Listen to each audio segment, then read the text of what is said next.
Welcome. Good evening, everybody. It is Thursday, July 20th, 2023, 6:30 p.m. Well, the meeting was for 6:30 p.m. This is an LPCA XCOM meeting, and we will go ahead and officially call the meeting to order at 6:34. Cheers, all. Will the secretary please call the roll when he's ready?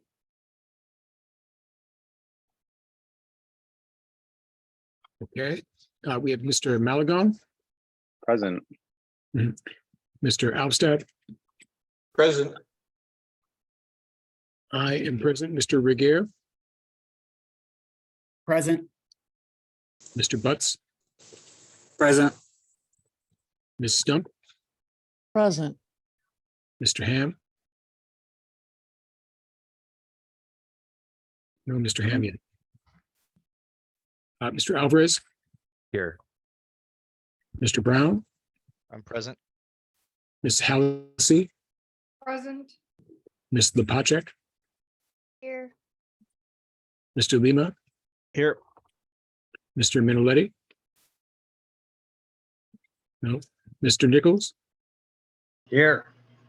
Mr. Strachan, Present. Mr. Jimenez, and Mr. Gorsh. Present. Okay, so Mr. Gorsh will be seated in Mr. Minoletti's stead. And Mr. Ham is here. I think he was muted when you were doing the roll. I do see him here. He was one of the first ones to hop on. Okay, that's noted. And we have one member of the public here, Dr. Catherine McElroy, Chair of President County. So before we go any forward though, or before we move forward though, we do have the next item on the agenda, which is the adoption of the agenda. If the secretary could put it up on the screen, please, just to make sure. Apparently a few people have 28,000 unread emails and it might have just slipped through, you know. So we'll just scroll down really slowly. Everyone see the agenda right now? Yes. Okay.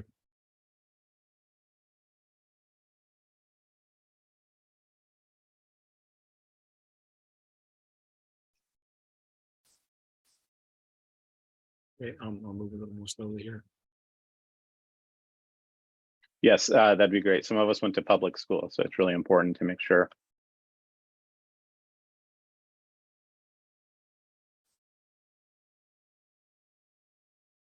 And I went to public school in the Central Valley of all places, my goodness.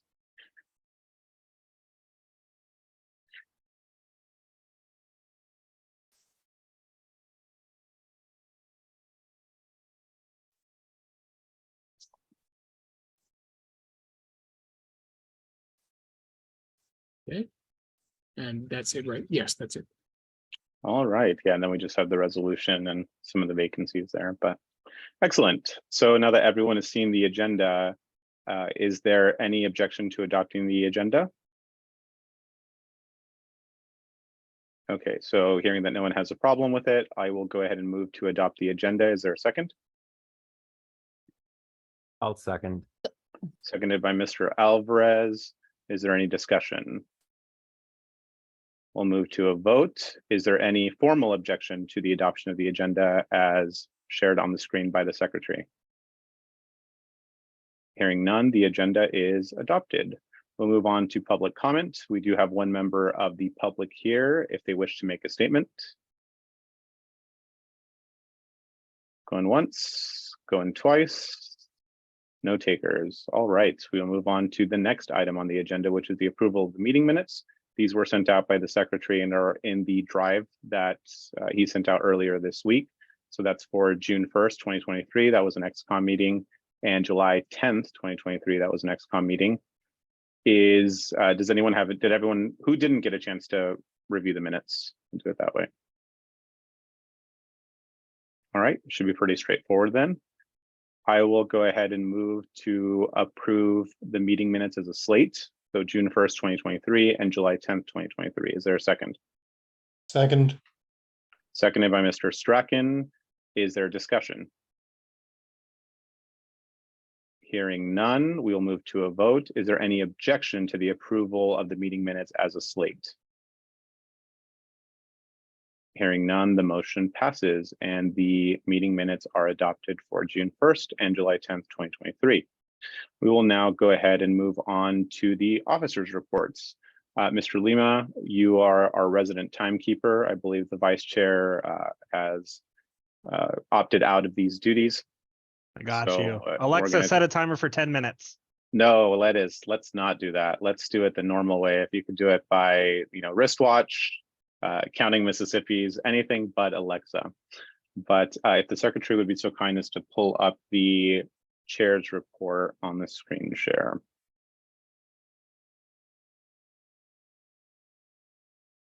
So, can people see it? Yes. Yes. Okay, so I assume that most people got a chance to read it. I'm not going to read it verbatim, so we'll just scroll down if we could to the real meat and bones of this whole thing. The vision we'll stop at the vision actually. So the vision hasn't changed much. I just do not to steal any sort of potentially trademark phrase, but we do have a commitment to excellence here that we really need to deepen on every level. And I really want to set specific organizational structure and expectations for everybody, which I think it's still a work in progress. We still are in the transitional phase, even though we are a few months out from the annual convention, which took place in February.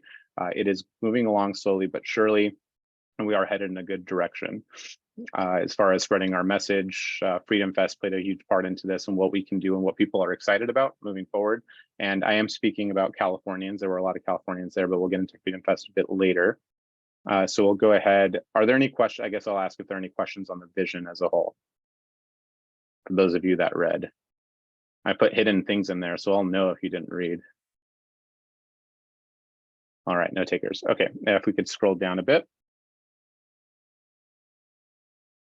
So executive overview, the thing that I wanted to touch on is membership. There has been a lot of public and private conversations surrounding this topic. So I just want to hit these points really quickly for those of you that didn't get a chance to see it, and just for people that will watch this later. Our membership is in significant decline, about 20% give or so here in California. And there are a lot of reasons for that. This is a problem that we as an XCOM inherited. I won't say that I inherited it, we all inherited it.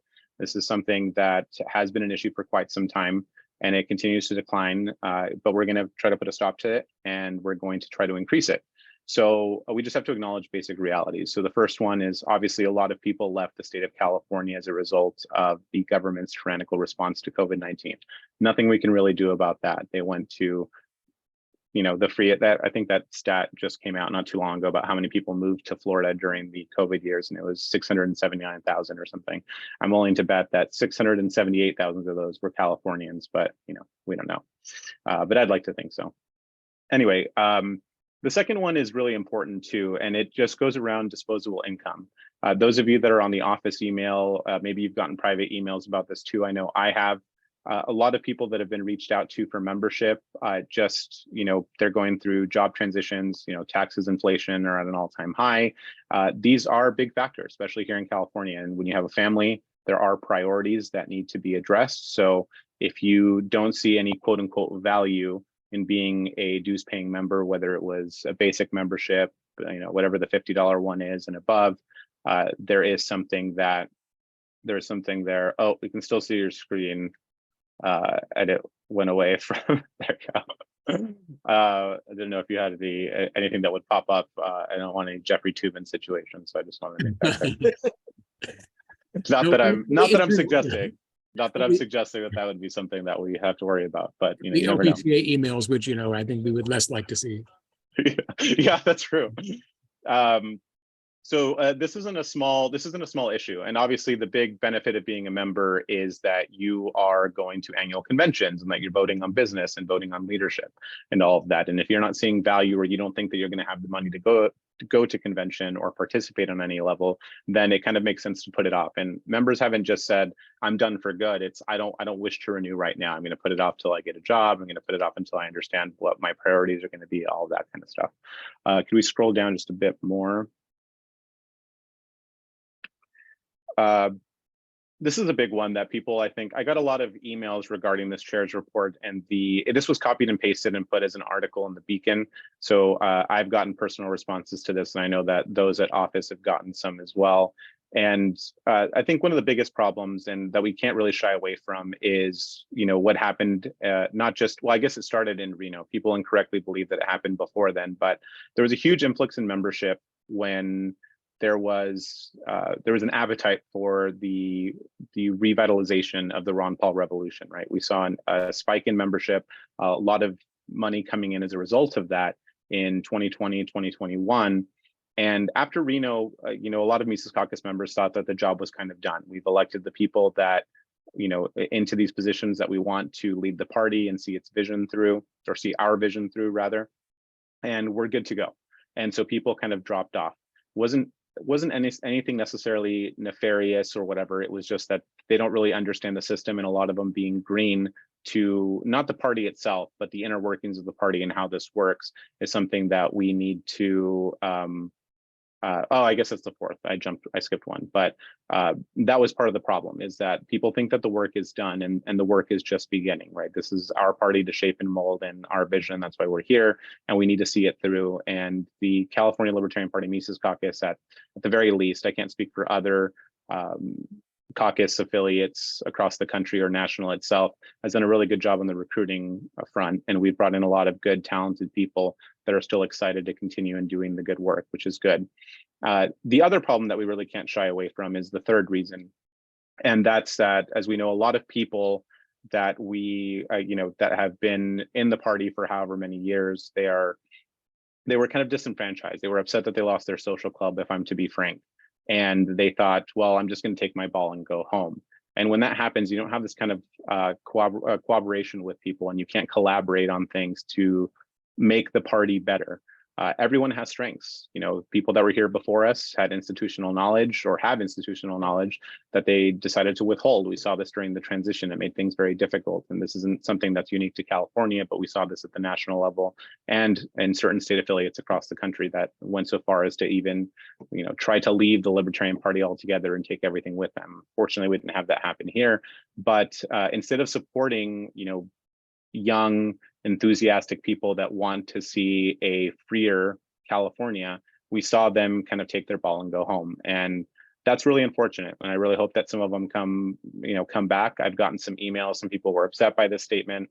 Others, I thought, kind of came from a better place from it, but they're still a little bit skeptical, and they need to see something in order to perhaps come back and allocate their efforts and their resources, their finances to the party. And I do hope to reach out to them. So not everyone is lost. Some of them are going to be kind of stuck in their ways, and there's really nothing that we can do about that, or that I can do about that.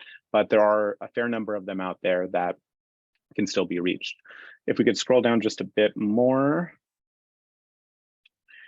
So this is a really important one, and this is something that people often forget. There are many neutral members. So we've talked about what is dubbed as the old guard, and then the Mises Caucus coming in.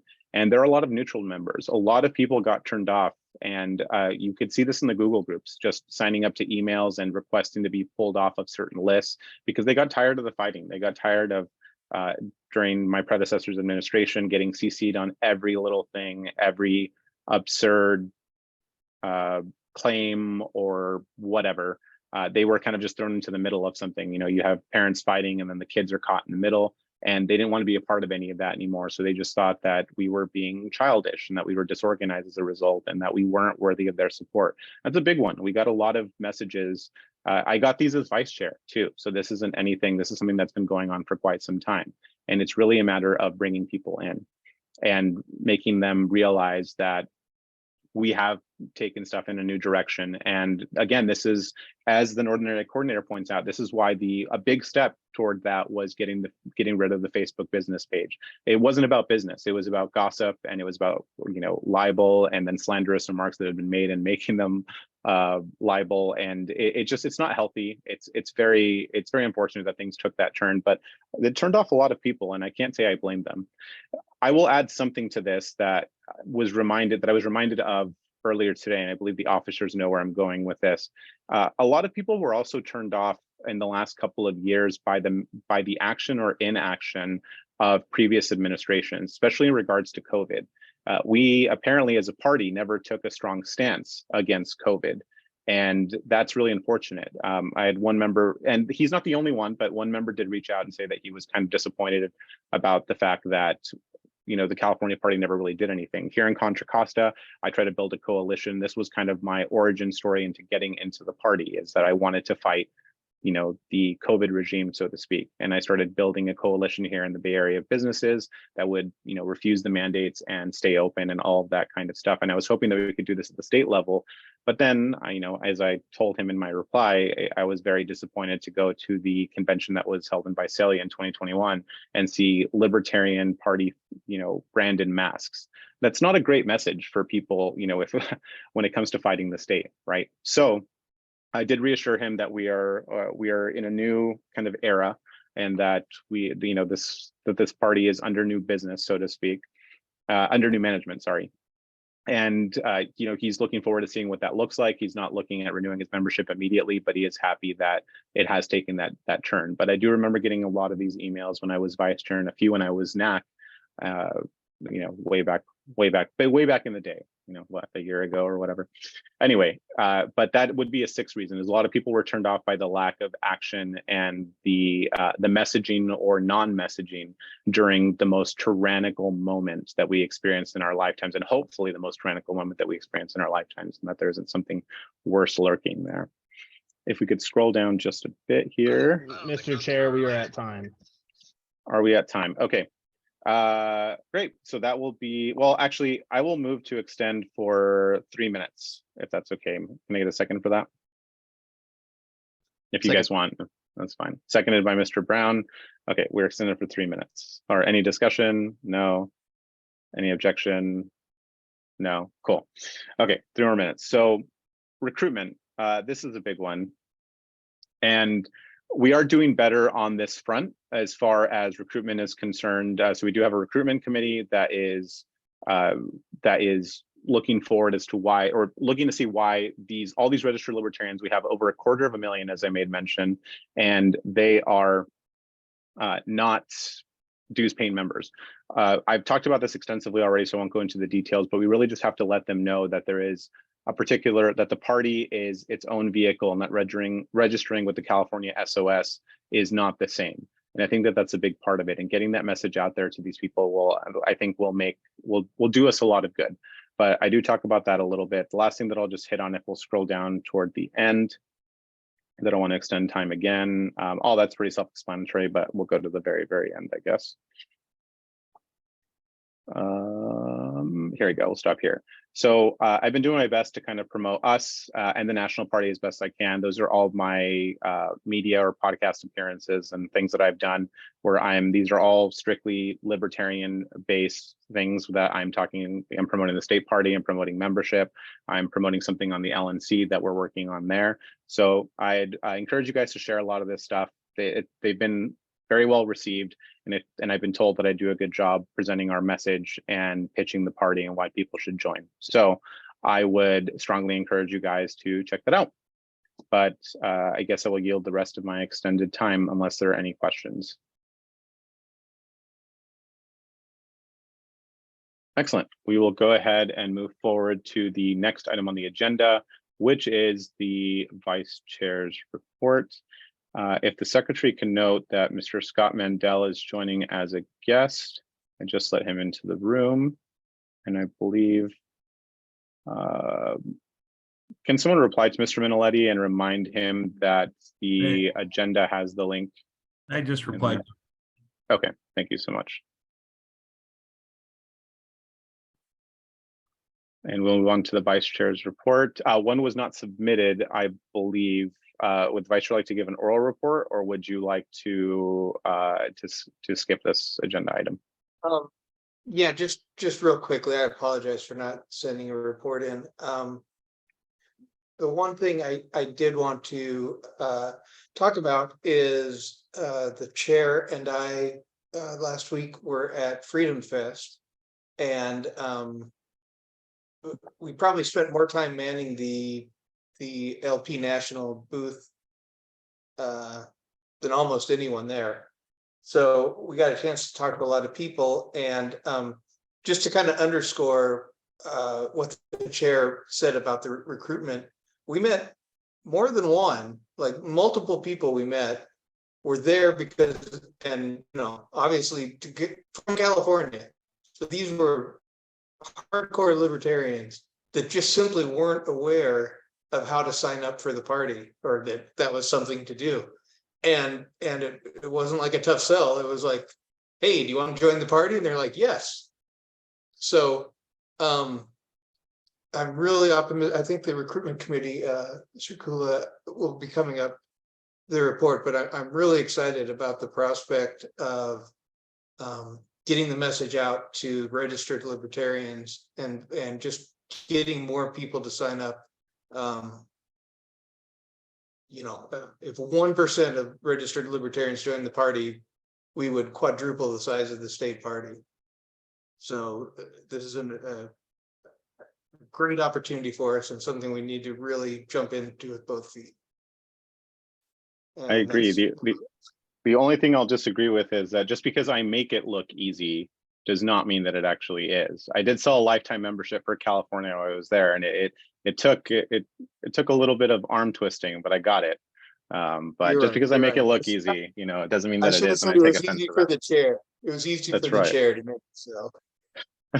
If the secretary can note that Mr. Minoletti joined us at 6:53 p.m. I let him in the middle of the vice chair's report. And any questions for the vice chair? Okay, hearing none, we will move on to the next item on the agenda, which is the secretary's report. Yes, well, you've seen these secretary's reports before, and there's probably not a lot that needs to be added to what's here in the document. But I've got a discussion of the current status of the minutes. Then there is essentially a duplication of the LPCA membership report that I sent out at the end of June. And then update on the status of the database and the operating procedures manual, which is essentially none. And then we have the most recently updated county bylaws. I think the best thing to do now that I've identified the categories of information that are in there is just to have people ask me any questions that they might have about that. Anything else I think regarding my duties or the current status of our membership information, I think could be found in the written report. Fantastic. Could you scroll down just a bit and put all the counties on the site here? So the one thing that I will say that I've noted, and I would encourage the area coordinators, I know that this is a moot point for some of these counties, but if counties have not updated their bylaws within the last 2 or 3 years, and they are in fact affiliated, I would encourage the area coordinators to please reach out to those county chairs and ensure that they are looking at updating their bylaws. The ASC does have a template for that. So just kind of make a mental note here, or go through the secretary's report when you get a chance and pull those and make sure that perhaps they do have updated bylaws that they just haven't sent in. So that would be something to check too, but if they haven't, to update them and make sure that we've seen problems arise as a result of not having updated bylaws more than once. So anyway, any questions for the secretary? I always feel like this is such a bummer report because we know everything that you do, and it's all just it's all so technical and it's just written down. And to think that you were never even a secretary of a county affiliate before you took this position, and you've just done such a fantastic job. So I'm sorry, you were saying? It's a sordid past that I brought to this office, but I redeemed myself, I guess. No, I was just saying, I would ask that any county chairs or other county officials who happen to be watching this just remember to send me notice of any election that you are going to hold for your county offices within 30 days before you hold the election. Fantastic. Thank you so much. And I think people have kept up pretty well with that, so that's good. Yeah, generally they have. All right, fantastic. How is life easier? I guess I have one question before we move on. If no one else has a question, is life easier for you or worse for you now that there are no email motions? I would say it was significantly easier. Very good. All right. So hats off to Mr. Starr then for making that happen. The secretary thanks him. for his service. All right. Any other questions for the secretary? Hearing none, thank you, Mr. Secretary. We'll move on to the treasurer's report. Mr. Regier, whenever you are ready. Yes, I'll wait for him to pull up the report here. Mr. Secretary, if you wouldn't mind just scrolling down to the first table, I'll not read it verbatim, just kind of go over greatest hits here, just talk about the highlights. But from an income perspective, the party's just slightly above plan, 1% above our income target for year to date through June 30. Our membership dues are above plan, offsetting donations and the conventions events line item, which is we're both below plan. So we ended up 1% over budget in terms of income. From an expense standpoint, we're quite a bit under budget currently, 15% under budget as of the 30th of June. One thing I would mention though is that as I mentioned in the text of the report, our accountant is just behind on billing and hasn't billed us for several months. So I would expect that that line item will swing up to its budget, you know, another $2,000 ish within the next 30 to 60 days when she gets back on track with her billing.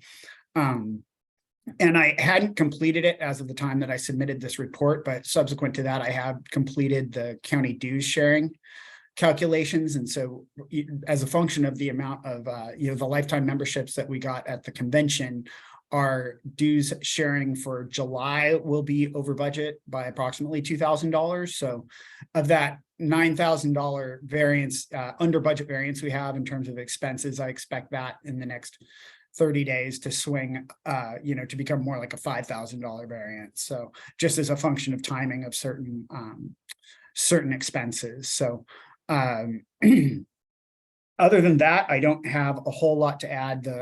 You can see the breakouts of the cash and the CSC profitability at the bottom of the report. Does anyone have any questions? I have one small question. Does this budget remind me when this was done, and I should know the answer to this, but when this was done in December of last year, did this include the possibility of agility being in here? Had we counted for it being there? I think we've removed agility. If you give me a second, I can confirm that. And the only reason I ask for those of you that I think I've shared this with the officers, but my predecessor never put the contractor agreement with agility in the drive, and we were told that we could renew we'd have the option to renew in August, so August 8th. They're claiming that according to the contract that they submitted after the fact, that we're already roped in. Apparently we had to opt out, I think 90 days or 120 days prior. So they want to charge us $2,900 to like forcibly keep it for a year, even though we haven't been using it, and it was kind of sold to us on a lie. So I'm going to try to sort that out. So that may have an effect on the budget in the coming months. I will keep the executive committee apprised of the situation, but that's the reason I bring that up. But any other questions for, oh, I'm sorry, you were looking something up and then. Yeah, no, agility is not included. It wasn't, okay. Yeah. Does anyone have any questions for the treasurer?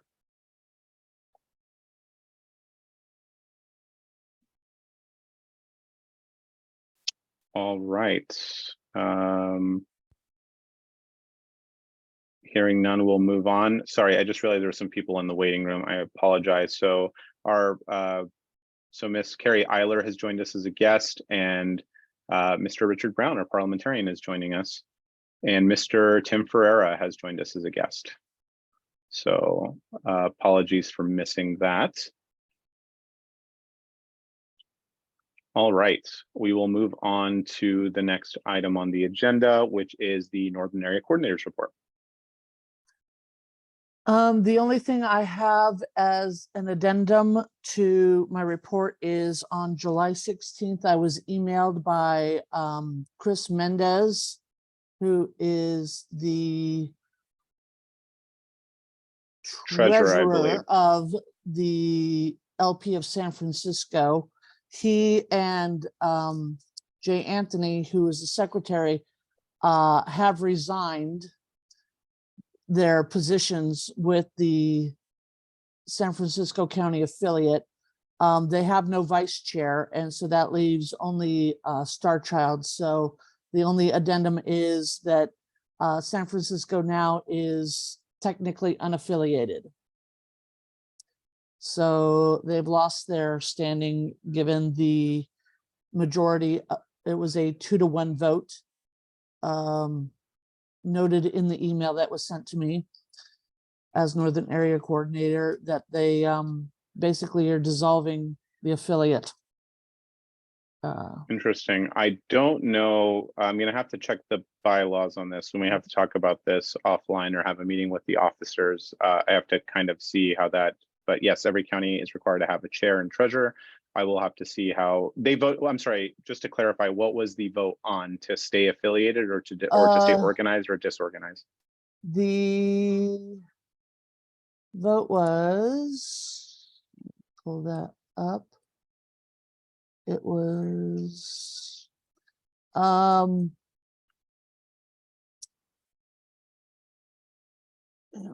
read, let's see, Chris Mendez cited that he has had basically what would be a political crisis of faith. He no longer believes in the libertarian philosophy anymore due to a personal loss. And so he and the secretary voted to dissolve LPSF, saying there is no reason to have a worthless chapter. That's a 2-to-1 officer vote. So I still need to reach out to Star Child and talk to him about this. But Okay. that was on the 16th, after I've already submitted my quarterly report for this XCOM meeting. Okay, that's good to know. I need to check the, I guess, how this would technically work. I know that there were some anomalies with San Francisco that I became aware of just a few weeks ago. So this may end up being a moot point, but we can talk about this a little bit more offline and see what the situation is and how to move forward with that. I will sharing forward the email chain that I received from Star Child and Chris to you. Yeah, can you send it to the private XCOM list, xcom@ca.lp.org. xcom@ca.lp.org. Okay. Done. Thank you for that. Okay, feel free to continue if you want to highlight anything specific. I did read all these reports ahead of time, so just everything else is in the report. And I yield the rest of my time. Okay, can the secretary scroll down just a bit? I don't remember if it was this, probably a bit more. I think I had a question, a little bit more, probably closer to the affiliate updates. I don't remember if it was this report or another coordinator's report, a little bit further down.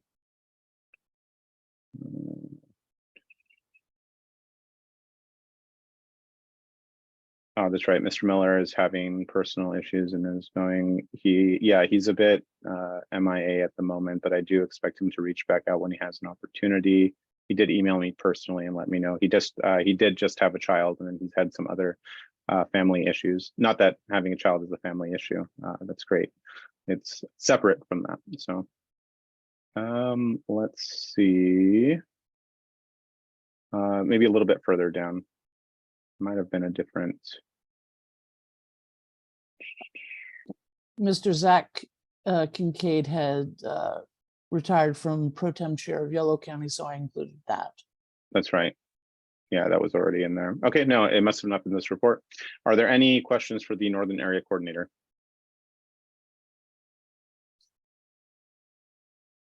All right, hearing none, we will move to the Central Area Coordinator, Mr. Butts.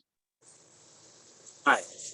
Before I get started, let's see. I want to make a change to the agenda to let Mr. Scott Mandel speak after we get done with the coordinator reports. So after Mr. Garrison, so how would I ask that, Mr. Chair? So you'd like to move to amend the agenda to allow a member of the public to speak? Is that correct? Or I guess you would move to, you're proposing a motion to amend the agenda.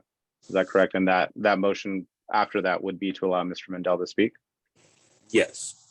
What is the time allotment that you would like to give? 10 minutes.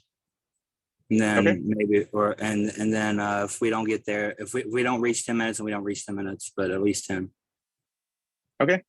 So Mr. Butts is moving to amend the agenda. Yeah, That requires it specifically to allow Mr. Scott Mendel to speak for 10 minutes. And that would come after the area report. So after Mr. Ham gives his report, this would require, well, before we get there, is there a second for this? Second. Seconded by Mr. Strachan. Is there any discussion on this motion?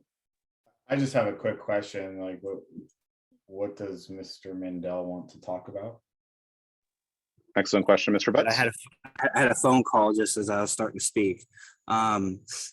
Yes, so I invited Mr. Mandel and Mr. Nils Nermanheim to the meeting. I want us to get to know our elected libertarians in the state. They don't really know us. We don't really know them. I believe Nils and Scott both have re-elections coming up in their Los Angeles neighborhood councils. Nils is on the Redondo Beach City Council, something like that. And I believe their re-elections are coming up this year. So I want us to get to know them, here and get them some volunteers, get them some support. You know what I mean?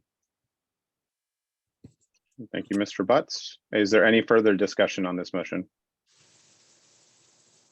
Hearing none, we'll move to a vote. Since this is moving to amend the agenda, we will require a 2/3 vote for this. Oh, Mr. Minoletti. Mr. Minoletti. Yeah, I was just asking, is Mr.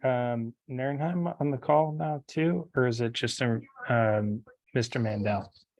It's just Mr. Mandel currently. Yeah, I don't see Mr. Yeah, it's just Mr. Mandel as far as I can tell. Perhaps we can revisit it if he's able to join us later. Maybe we'll do this again. Any other discussion? Yeah, if he, Mr. Chair, if he does join again, maybe he can wait till like new business or something, so we don't have to do this again. Okay, that's fair. Yeah, that would be my point. I think this is a worthwhile topic. I just think we have enough business to cover right now. I don't want to waste anyone's time, particularly not Mr. Mandel. So I will point out the irony of that, given that Mr. Minoletti showed up to this meeting about 23 minutes late. So in any case, we'll go ahead, unless there's further discussion on this, we will move to a vote. This will require 2/3. So I will start by asking if there are any objections to hearing from Mr. Mandel, or any objections to this motion. what is the motion, Mr. Chair? The motion is to amend the agenda to allow Mr. Scott Mandel to speak for 10 minutes after the area coordinator reports, up to 10 minutes. Is there any objection? Going once, going twice? All right, the motion passes unanimously. Mr. Mandel will be granted up to 10 minutes after the area coordinators reports. So we'll go ahead and move back to the central area coordinators report. Mr. Butts, you have the floor. All right. Let's see. You gotta get it pulled back up. I had the agenda pulled up. It is on the screen, just so you're aware. The secretary is sharing your report on the screen now. So you can have them scroll up and down as you see fit. Just keep scrolling down. So the mission statement and the vision, I haven't changed that in some time. So let's just scroll on down to the counties. So let's see. Starting with Fresno, alphabetical order. Fresno has been continuing to build their local coalitions with local organizations such as Peace Fresno, Medical Freedom, Fresno Rifle and Pistol Club. They've held their regular monthly business meetings every month. They had a Rainbow Pride Festival booth. 50 plus people stopped by to give out their email addresses and talk to them. They've put up a billboard in the Tower District of the community. And then their upcoming event is there's going to be a pool party at a private residence in August. And that's going to be a central area. I believe that's going to be the central area meetup that we're going to have for the party. I believe that's what that's referring to. They're going to be tabling at the Turlock Gun Show and having and doing a fundraiser for the central area coordinator budget. Can we scroll down a bit, Mr. Secretary, just to what Mr. Butts is talking about? I want to make sure. I want to see. Is there a date for the August social yet or not? I'm thinking like towards the end of August, like the 25th, the 28th. I've got to talk back and forth with Kat and David privately about what they want to do. Let's see if going to Kern County. We had a change in the XCOM. Terry Kahn was reappointed to the secretary position. The secretary, Kern elected at their annual convention, resigned. He's kind of a new guy and he ended up not working out. Let's see, they've held their regular monthly meetings this quarter. And in June, there was a comedy night with pretty decent attendance, I think 14 or 15 people. Anthony has been working with different community groups in the area to build like community gardens and volunteering to clean up garbage and that sort of thing, and then talking to people as he's doing it about libertarianism. Ricky has built a very professional website. I encourage everybody to look at what Ricky Bird has done with the Kern County website. It's linked at the top there. And then we're able to take online donations through PayPal as a local organization. And then, you know, the meeting schedules posted for the year and a lot of other features like that. I'm really proud of our website. Kelly Carden has been very active in the community as the municipal advisory committee member. So many events and community projects, it's too much to talk about. Merced County, they had their annual convention in June. Michael Noguera was reelected as chair. There was a typo. Adam Connor was reelected as vice chair, but they had a new secretary, Vanessa. I don't want to butcher her name, so I won't even try. But Vanessa, and then Miguel Soto was reelected to treasurer. They've been working on their they've been trying to work on their website, getting to donate locally. Second Amendment sanctuary ordinance stuff, and working on their membership, having the XCOM completing their NDAs and all that. Monterey County, I've talked with them. They need to find a treasurer. Currently, Lawrence is doing both chair and treasurer responsibilities. I've told them that they can't do that for much longer. They need to find somebody they need to find a treasurer. And so I'm expecting to have a new treasurer for Monterey by the next quarter. Let's see. So they do a lot. They send letters to the editor, letters of liberty or something like that. They have their own website that goes out to the local newspapers. They've been keeping tabs on local rental registry ordinances and rent control. 4 out of 5 city council members support an ordinance for a new rental registry to collect lease information on renters and landlords that could lead to vacancy taxes, rent control, and a bunch of other things. So like they're really big on that sort of stuff. I was hoping Chris Kramer or Lawrence was going to be here tonight to speak on the regional public banks that are being organized over California. And it's something that they're paying a lot of attention to. See, they've got some protests planned. that are like against like the anti-fossil fuel stuff that's going on locally there. They're going to be doing a local meetup for the Mises Caucus soon. Libertarians for Peace have an entry in the Monterey 4th of July parade. They joined them. So yeah, they've been doing a lot of stuff. Lawrence always does the freedom coffees every week, or every month, something like that. There's like a new guest that you know, some of them are from like the Mises Institute and stuff like that, economists and all kinds of stuff. It's really cool. Santa Barbara, they've been slowly picking up members.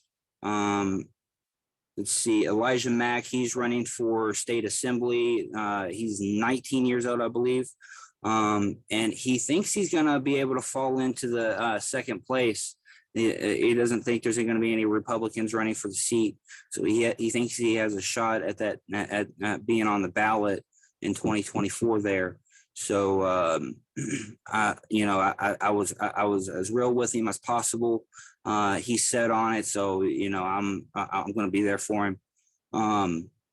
Cameron Clark is going to be moving to another county, so they had like a thing of like the guy who started the party, like what's it gonna look like with him gone and that sort of thing. I've gotten a hold of Tulare County. So from the last report, they had their elections, and I was able to find who their chair was, and all that. They seem to be within the bylaws now, and they had a volunteer event in May, and then they've been doing quarterly meetings. Ventura, Craig has been very busy there. There was a Central Area Mises meetup in April. There was a meeting in Thousand Oaks where they had somebody from Ranked Choice Voting California. You know, they got together and gonna look at doing some ranked choice voting stuff on the local level, and seeing how that works out. Craig has wrote a letter to the county supervisor that you can read in the report. And of course the other guy didn't really give much of a response, or you know, only a pro formal non-response was received. He's been Ventura and Craig has been meeting up with different coalition groups, Free Ventura. He's made inquiries in the U.S. District Court, Central District of California, on required registered voters outside naturalization ceremonies. You can kind of go through that. I've got let's see, Calaveras County's been very active. We should be able to get that going soon. We are at time. Is there, would anyone like to move to extend time? I'm good. Okay. So we'll go, I'll just say everyone should, I saw Mr. Bird's website for Kern County. Everyone should go take a look at it, especially if you're looking at building a new website in your affiliate. It is very well done. If that's something within your bounds, you should do that. And I will say, I will echo Ms. Stump's mention in the comments that Mr. Max should reach out to the CSC to see what we can do there and to kind of get a gauge of that assembly race. And then Mr. Butts, let's not forget decorum in the future. Yeah. Oh, sorry about that, Mr. Chair. No problem. Okay, so we'll go ahead and move on. I'll allow questions. We are at time here, so we can, are there any questions for the Central Area Coordinator? Hearing none, we will move on to the Southern Area Coordinator report. Mr. Ham. Thank you. All right, cool. I'm already off mute. All right, thanks everybody. I'll be pretty quick here. So just kind of an overview. SDLP is actively engaged in a local election, helping a pro-liberty candidate who will help put party members on county commissions, which is my big mantra. The San Bernardino County Libertarian Party is growing through the startup pains. Their presence is also growing, and their chair, Shane Kiss, is leading a pretty promising group. They've also been broadening their presence online. And we're going to have the LA County Convention on July 29th. It's going to be, the address is in the report. Following the convention, the Los Angeles County Libertarian Party is going to formulate its new strategy around membership growth, community engagement, and candidate development. Orange County has also been developing its social media presence and communication strategy, witnessing a growth in followers on Twitter. They've been pretty successful with their ice cream socials, driving in-person engagement.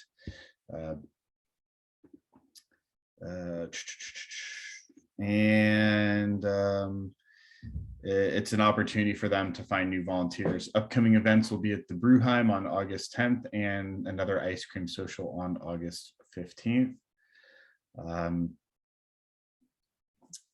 In San Diego, we continue to have our Pretzels and Pints meetup every fourth Wednesday, located in the city of San Diego. And then we also have been having monthly debate clubs on the first of each month. And the purpose there is to help develop future leaders who might be interested in engaging publicly.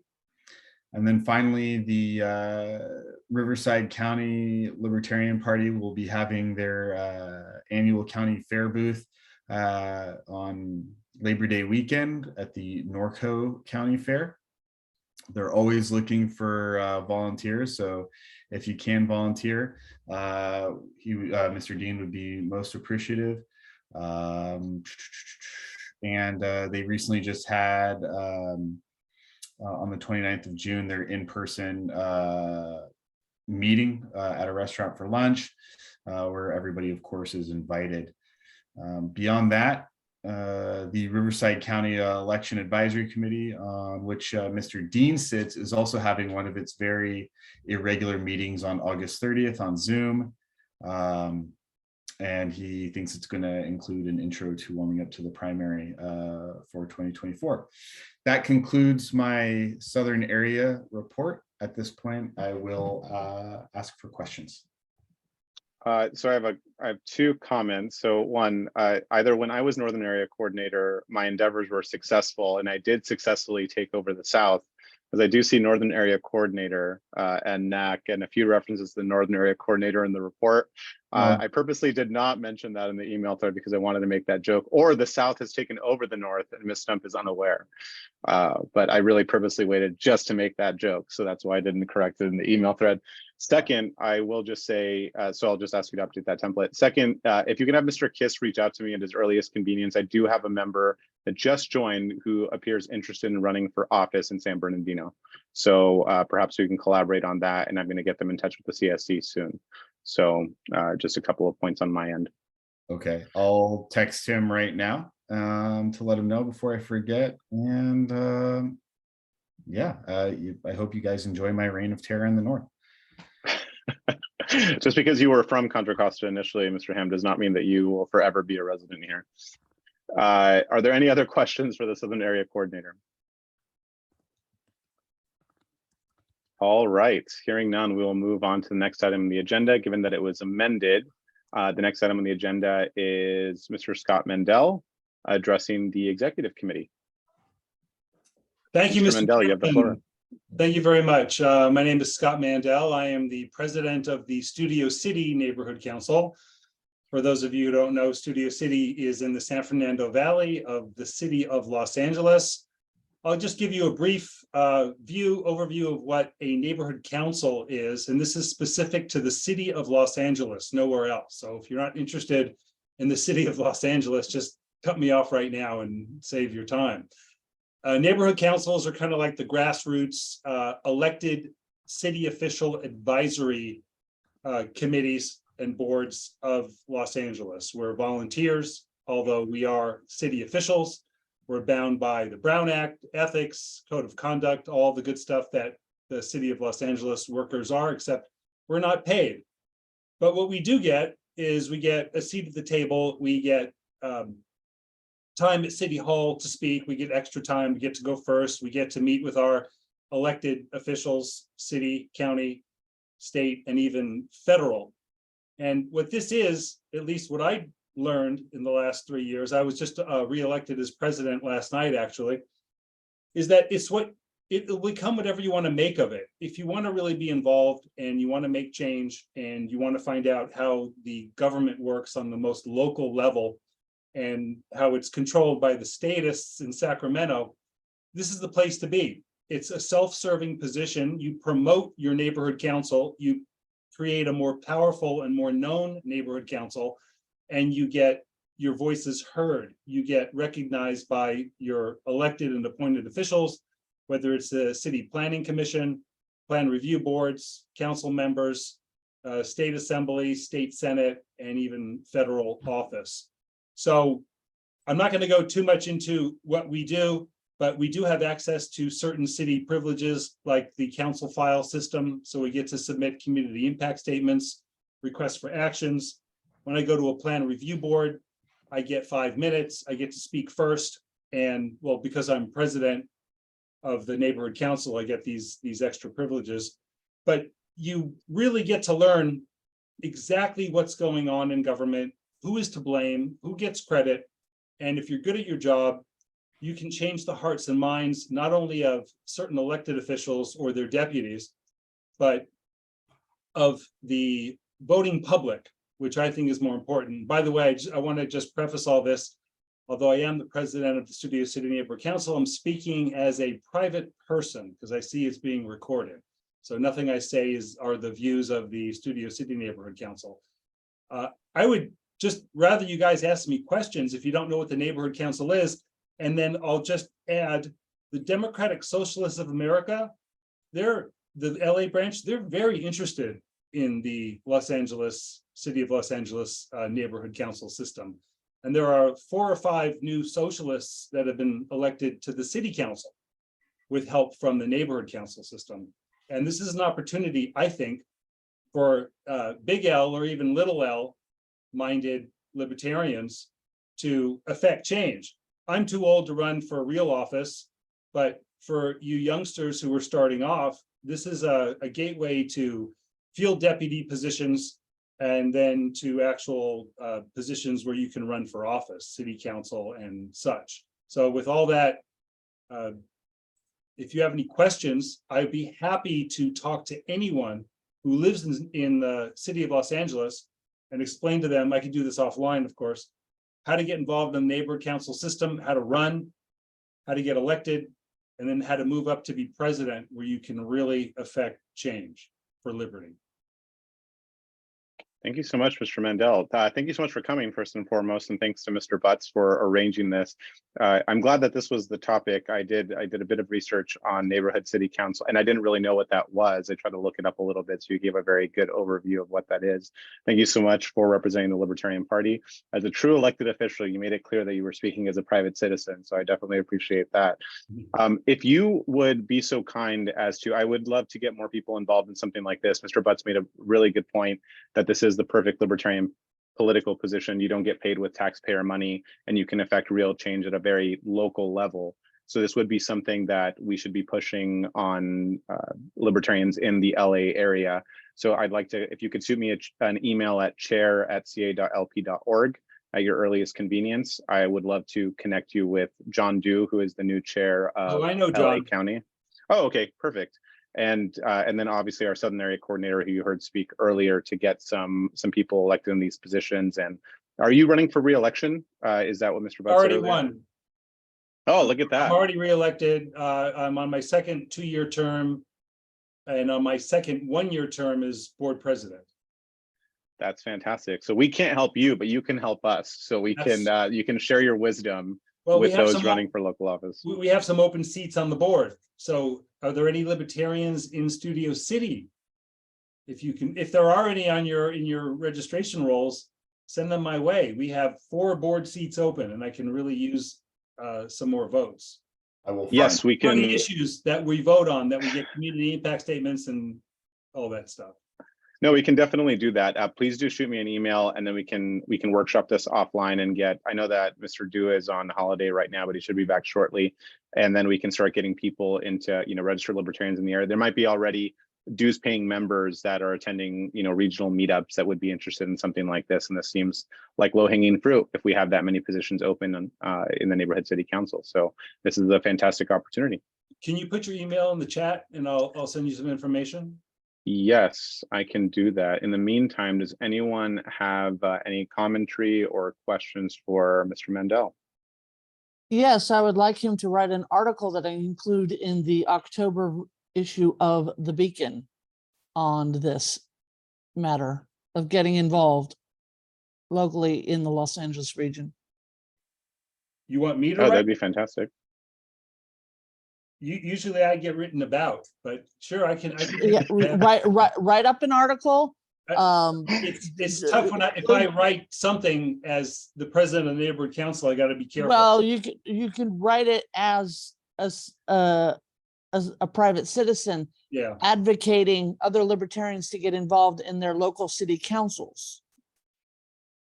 yeah. There's no neighborhood councils. I got to be careful about that. That I've been involved with some incidents with some local. I don't want to get into too much detail, but let's just say U.S. Attorney's Office and Postal Inspector. And Could we do this? Yeah. Could we Mr. do Butts, this? hold on, Mr. Butts. Let's keep decorum here. Let's let Mr. Mandel finish, and then we'll workshop. I was just going to say, me authoring something could be a problem, but I'd be happy to talk to you offline. I actually was just mentioned in another article that was published today in a local newspaper, online newspaper and such. Elizabeth, I'll be happy to talk to you offline. We can talk privately, and then I could write it up as a how-to. Sure. As the editor of The Beacon. Great. Yeah, that sounds brilliant. I love that idea. Mr. Butts, what were you going to add? I was gonna suggest maybe an interview from The Beacon of Scott, and then and that would be kosher. It would just be the Liberty Beacon interviewing Scott. So that wouldn't be his author or anything. It would just be that's asking Scott questions for the Beacon. And then it would be the interview would be like a transcript, like like they do in like magazines and whatnot. That sounds fine to me, Matthew. That's a great idea. And I'll just reiterate to the area coordinators, it's really good. So I'd like to thank Mr. Mandel for coming to the meeting and speaking and introducing himself. It's really good. As Mr. Butts pointed out, sometimes we don't know our elected officials and our elected officials don't know us. We need to keep this pipeline open for things like this. He didn't require our help for his reelection, did it all on his own, but that means that he can help us. So we really need to tap into these pipelines here. And this is really good. So thank you, Mr. Butts, for setting that up. And I appreciate Mr. Mandel joining us and giving us his sharing his wisdom and being open to doing an interview and having articles written about him, maybe ghost written. Mr. Strachan did suggest that maybe you could write it in the third person. We can find all these creative ways to get around these loopholes. So very good. Thank you for giving me some time. I appreciate it. Of course. Ed, does anyone else have anything for Mr. Mandel? All right, we are good. Mr. Mandel, you're welcome to stick around for as long as you wish if you really are a glutton for punishment and you love meetings. But if you have other things that require your attention, of course, feel free to. Oh, this is my Robert's Rules of Order book. So I'm very well versed in all this white powdered wig nonsense. So carry on. Fair enough. Thank you very much. I yield the floor. Thank you so much. I will note, speaking of Robert's Rules, I did forget to mention that Mr. Kula entered I let him into the room at 7:05, I believe. It was just after Ms. Eiler and our parliamentarian and Mr. Ferreira joined. So thank you so much. We will move on to the LNC Region 4 representatives reports.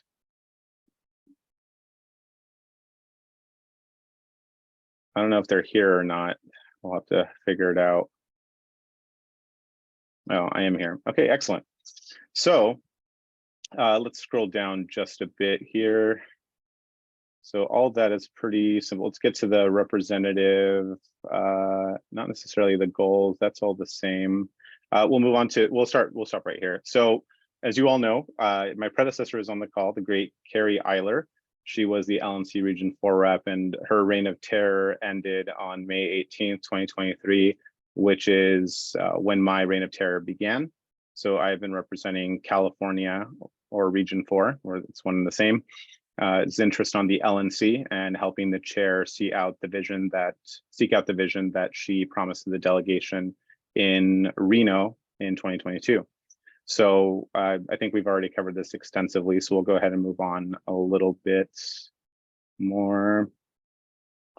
I think everyone saw most of the other stuff is pretty straightforward, just stuff that we've been voting on either by email ballot or through virtual meetings. We do have an in-person meeting coming up. We can scroll all the way to the bottom, I guess, here.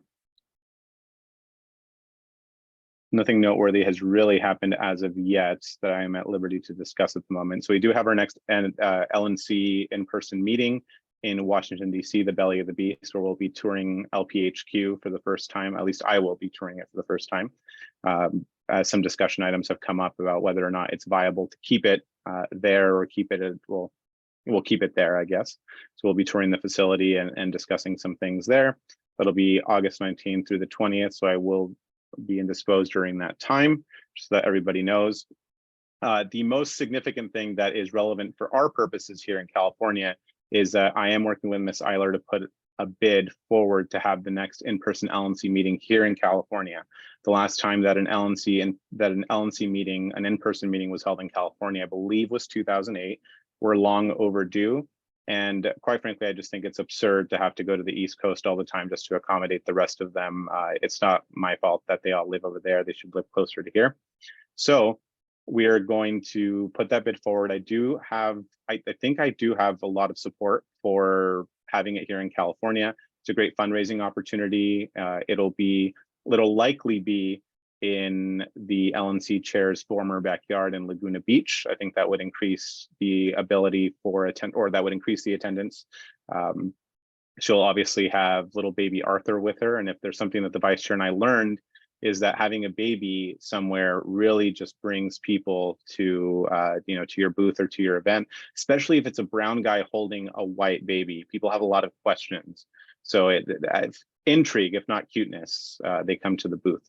So nothing is set in stone yet. It will be. If this is the case, I will be planning, as you noticed. So this would happen on the weekend of November 3rd, 2023, and it would be in Orange County, which is why I put it in as one of the last agenda items. And what we would do is hold an LPCA in-person meeting. So we'll have one more before the year is out.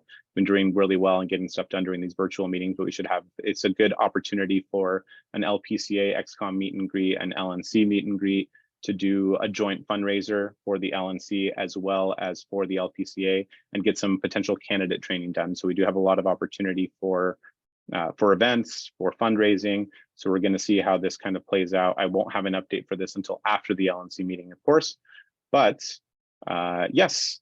And then we also, so what I'd like to do actually really quickly is touch on one more thing that the LNC is doing. If the secretary would mind not sharing his screen for a moment, there is a small video I'd like to play. And let's see if this works the way that I want it to work. So let me do a quick screen share here. This is just a minute long. So hopefully this will work. Oh, that's not what I wanted to do. Nope, that's not what I wanted to do. Stop share. That's the wrong screen. We want this one. Nope, that's the wrong screen. Apologies for that. I don't think anyone's shocked that I love Manchester United, but let's try this again. This video was played at an LNC fundraiser at Freedom Fest, and I think that not many people have seen it, and I think it would be good for all of you to just check out what we're working on next, and while we'll be discussing moving convention to a different date later on.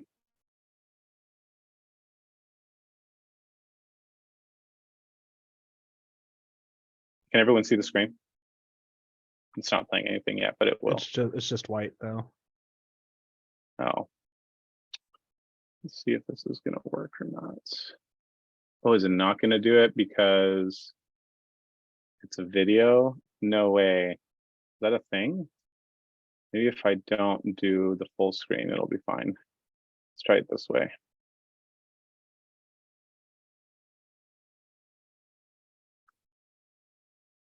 Oh, it's not gonna do it because it's a screen share. That's what I was afraid of. I didn't know how this worked. If it doesn't work, I'll try to just do a quick refresh. And it's probably just not going to do it. Let's try it again. This is just her speech for that, so you guys can check that out here. Oh, it's not going to do it. Oh wait, maybe it will.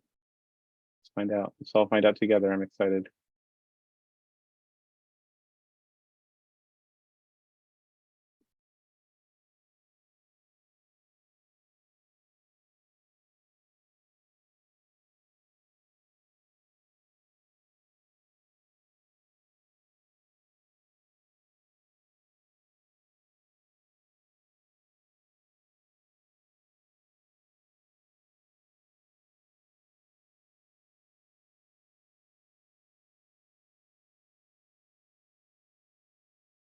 Cool. So nice little promo video there. That is promoting Operation Warhawk removal.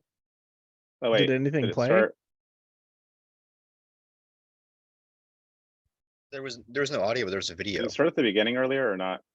Sorry, did it start- I don't think so. was it just the last bit that it showed? That's a shame. I don't know why it's working. Oh, hold on. Oh, well, okay. Well, I gave it a shot.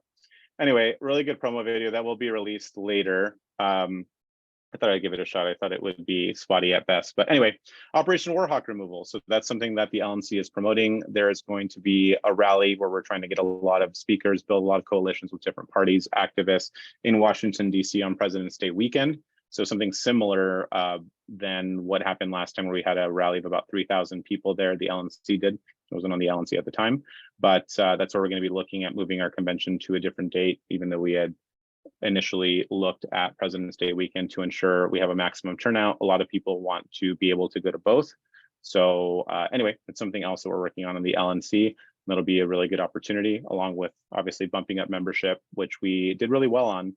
The numbers have not yet come in for June, so I don't know about how the contest played out, but we'll get those numbers in pretty soon.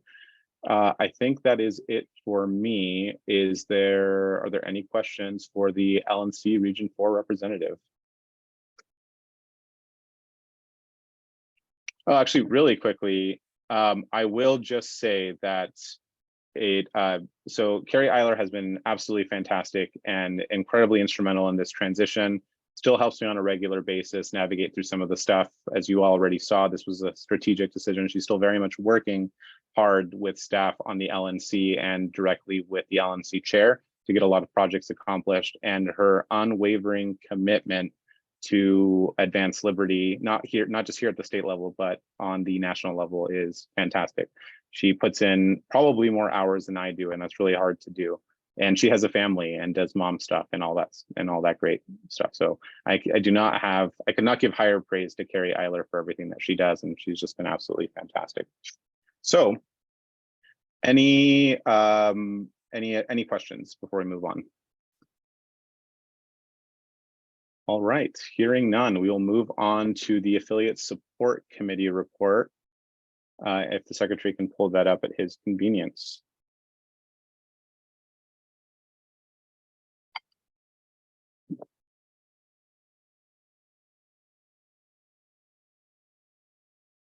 All right, so you guys are stuck with me again. Okay, let's scroll down a bit. So everyone knows about the changes for the operating procedures manual. We need to cover that. We'll move down just a bit. And so here is the link. A lot of people have been asking for it. So the secretary for the ASC put the Affiliate Support Handbook up on Lpedia. It is there in text and a PDF. So I would encourage area coordinators to very much send people to this link. It is updated every time there's an update made on the PDF. I send it to her, she uploads it and changes the text as necessary. And so always use that, get people into the habit of using the ASH. Last year's affiliate support committee put a lot of effort into building this document, which is now about 50 pages long, I believe. But obviously it is itemized to make sure that everyone, or there's a table of contents so that people can check out what they need to check out without having to read the whole document if it doesn't really pertain to them. So area coordinators, county chairs, everyone that needs a tutorial or needs to know how to do something. Again, it's important that if you don't know what you're doing here, that you go ahead and you know, if there's something in there that doesn't make sense, that you go ahead and let us know at the ASC so we can write something about that and update it and make sure that people have all the tools that they need to be successful. So you'll notice that the link is embedded in the actual report. So feel free to pull that, copy paste it, bookmark it, it will be updated. We have also been doing a lot of live webinars on topics of various interests to affiliate leadership. These have all been very well attended. If the secretary could scroll down just a bit. So these are all being archived in a folder on the chair's drive. So in the ASC section. So this is just anyone with a link can share it. So far we do have recruitment, FAB, which was not recorded because of a technical glitch. And then we also have the one that Mr. Ham just did yesterday, which is talking to politicians. These have all been very well attended. They've all been very well received, a lot of positive feedback. People are getting a lot of this, a lot of benefit out of it. And so we're doing this on a surface level. And as people come to us with more suggestions or specific things that they want to see, we go ahead and, you know, update it, you know, we'll do more. But anyway, these are the ones that we've completed thus far since the running of the report. The recording so we're going to have to redo the FAB one because it was a technical glitch so that we can record that and archive it. The Talking to Politicians one was recorded without a hitch. It is already in the folder. That will probably go out a little bit later, either tonight or tomorrow, with a link to the folder as a whole. So really encourage people that are looking for specific things. We also have one that was done by the Northern Area Coordinator regarding like press releases 101 and some other stuff in there. So the whole folder will be shared so people can see the slide decks and everything that pertains to that specific webinar. But we'll continue to do these, and this is our big project for this year, on top of obviously helping affiliates. As you guys noticed earlier, the secretary showed all the county affiliates that have all of their bylaws. Most of them are updated. I would say about 2/3 have updated them as of 2022. That was work that was done from last year's ASC and providing templates for minutes, reports, all of that stuff to affiliates that really don't know what they're doing. They get put into these roles. They don't know how to get going. They don't know what protocol is. So this kind of keeps them organized and helps them moving forward. So we're going to keep doing all of that. We had a successful county affiliate virtual roundtable, which I hosted. We'll probably do something like this in the future, and I didn't put it in here because I think I was going to mention the chair's report, but I forgot. I will try to do, as my schedule allows, at least once every 2 months moving forward, probably starting next month or late this month, doing kind of a open door, you know, office hours for the chair, just an hour that I'll block off once every month or so, or whenever I have time. Put it out ahead of time so that anyone that wants to talk to me about anything, it'll just be an AMA where people can hop on, ask questions, come and go as they see fit. None of that will be recorded. It will just be an opportunity to tell me why they like me, why they hate me, what we're doing right, what we're doing wrong, all of that kind of stuff. Some of it is bound to be positive or constructive feedback at the very least. So we'll see what happens there. But that kind of sums up what we're doing at the ASC. Are there any questions? Excellent. Hearing none, we'll move on to the next committee report, which is the bylaws committee. The chair is the vice chair. So Mr. Alvstead, whenever you are ready.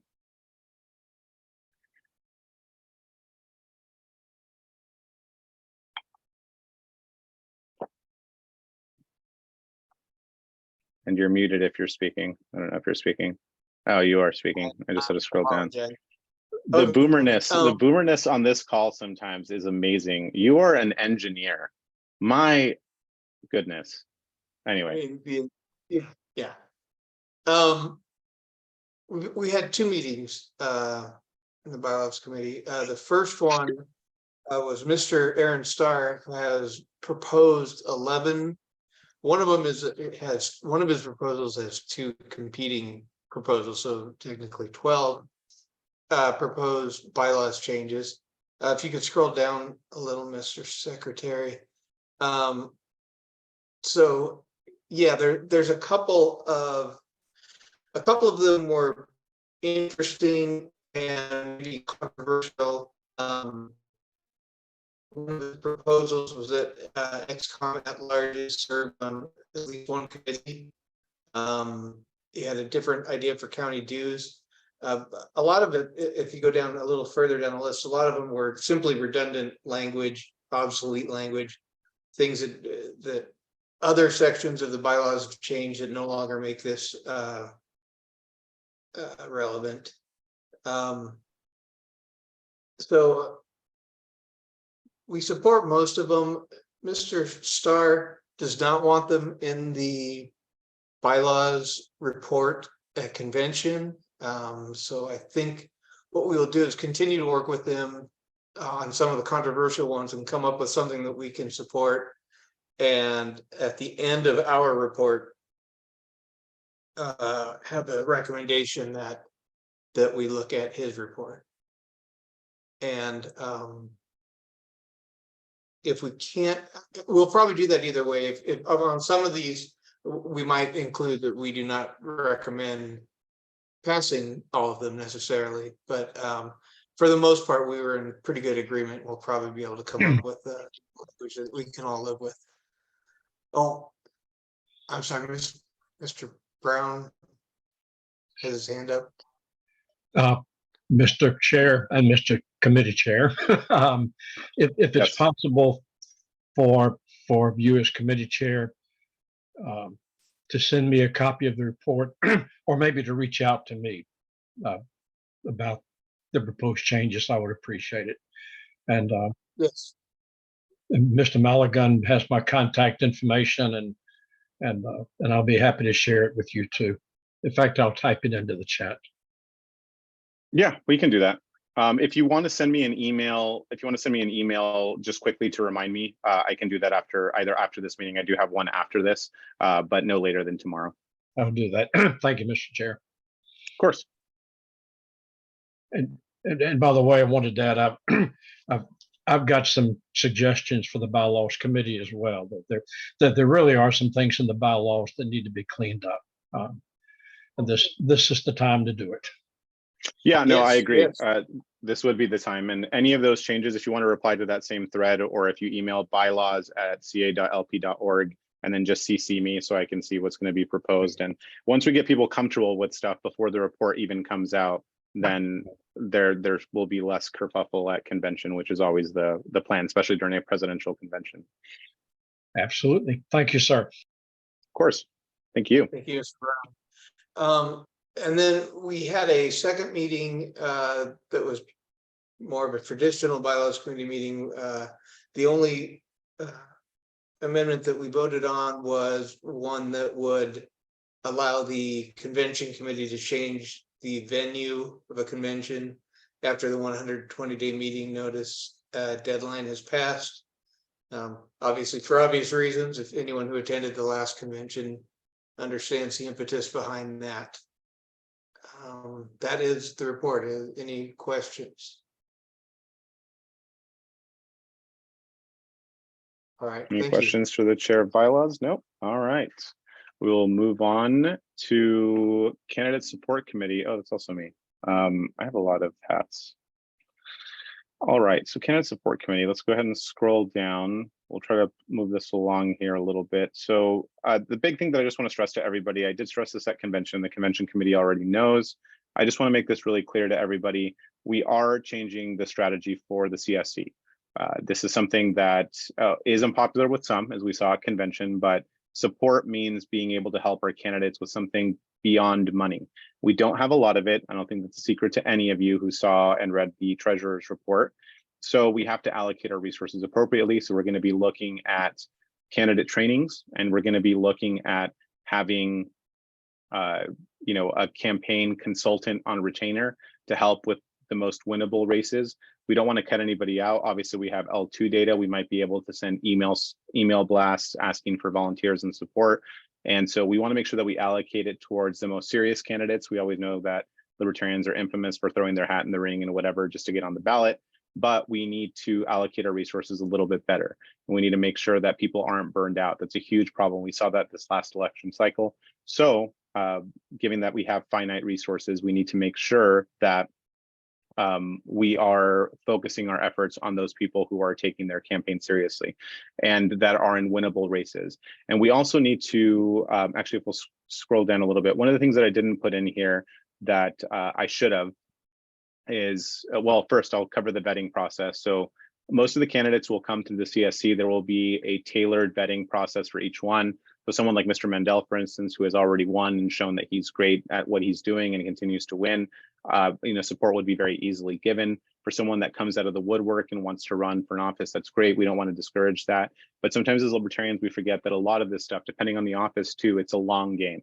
So we really, really have to make sure that we move forward with that we start small. I learned this as a campaign manager for Mr. Lima's campaign, right? A lot of people asked him, well, what have you been doing? And why weren't you in the community? Well, he was deployed for 5 years, but some people, that wasn't enough. There was no name recognition, and he was a fantastic candidate. He did a really good job, and he worked really hard. Probably the hardest I've ever seen him work, and that isn't a dig. I mean, that you worked really, really hard.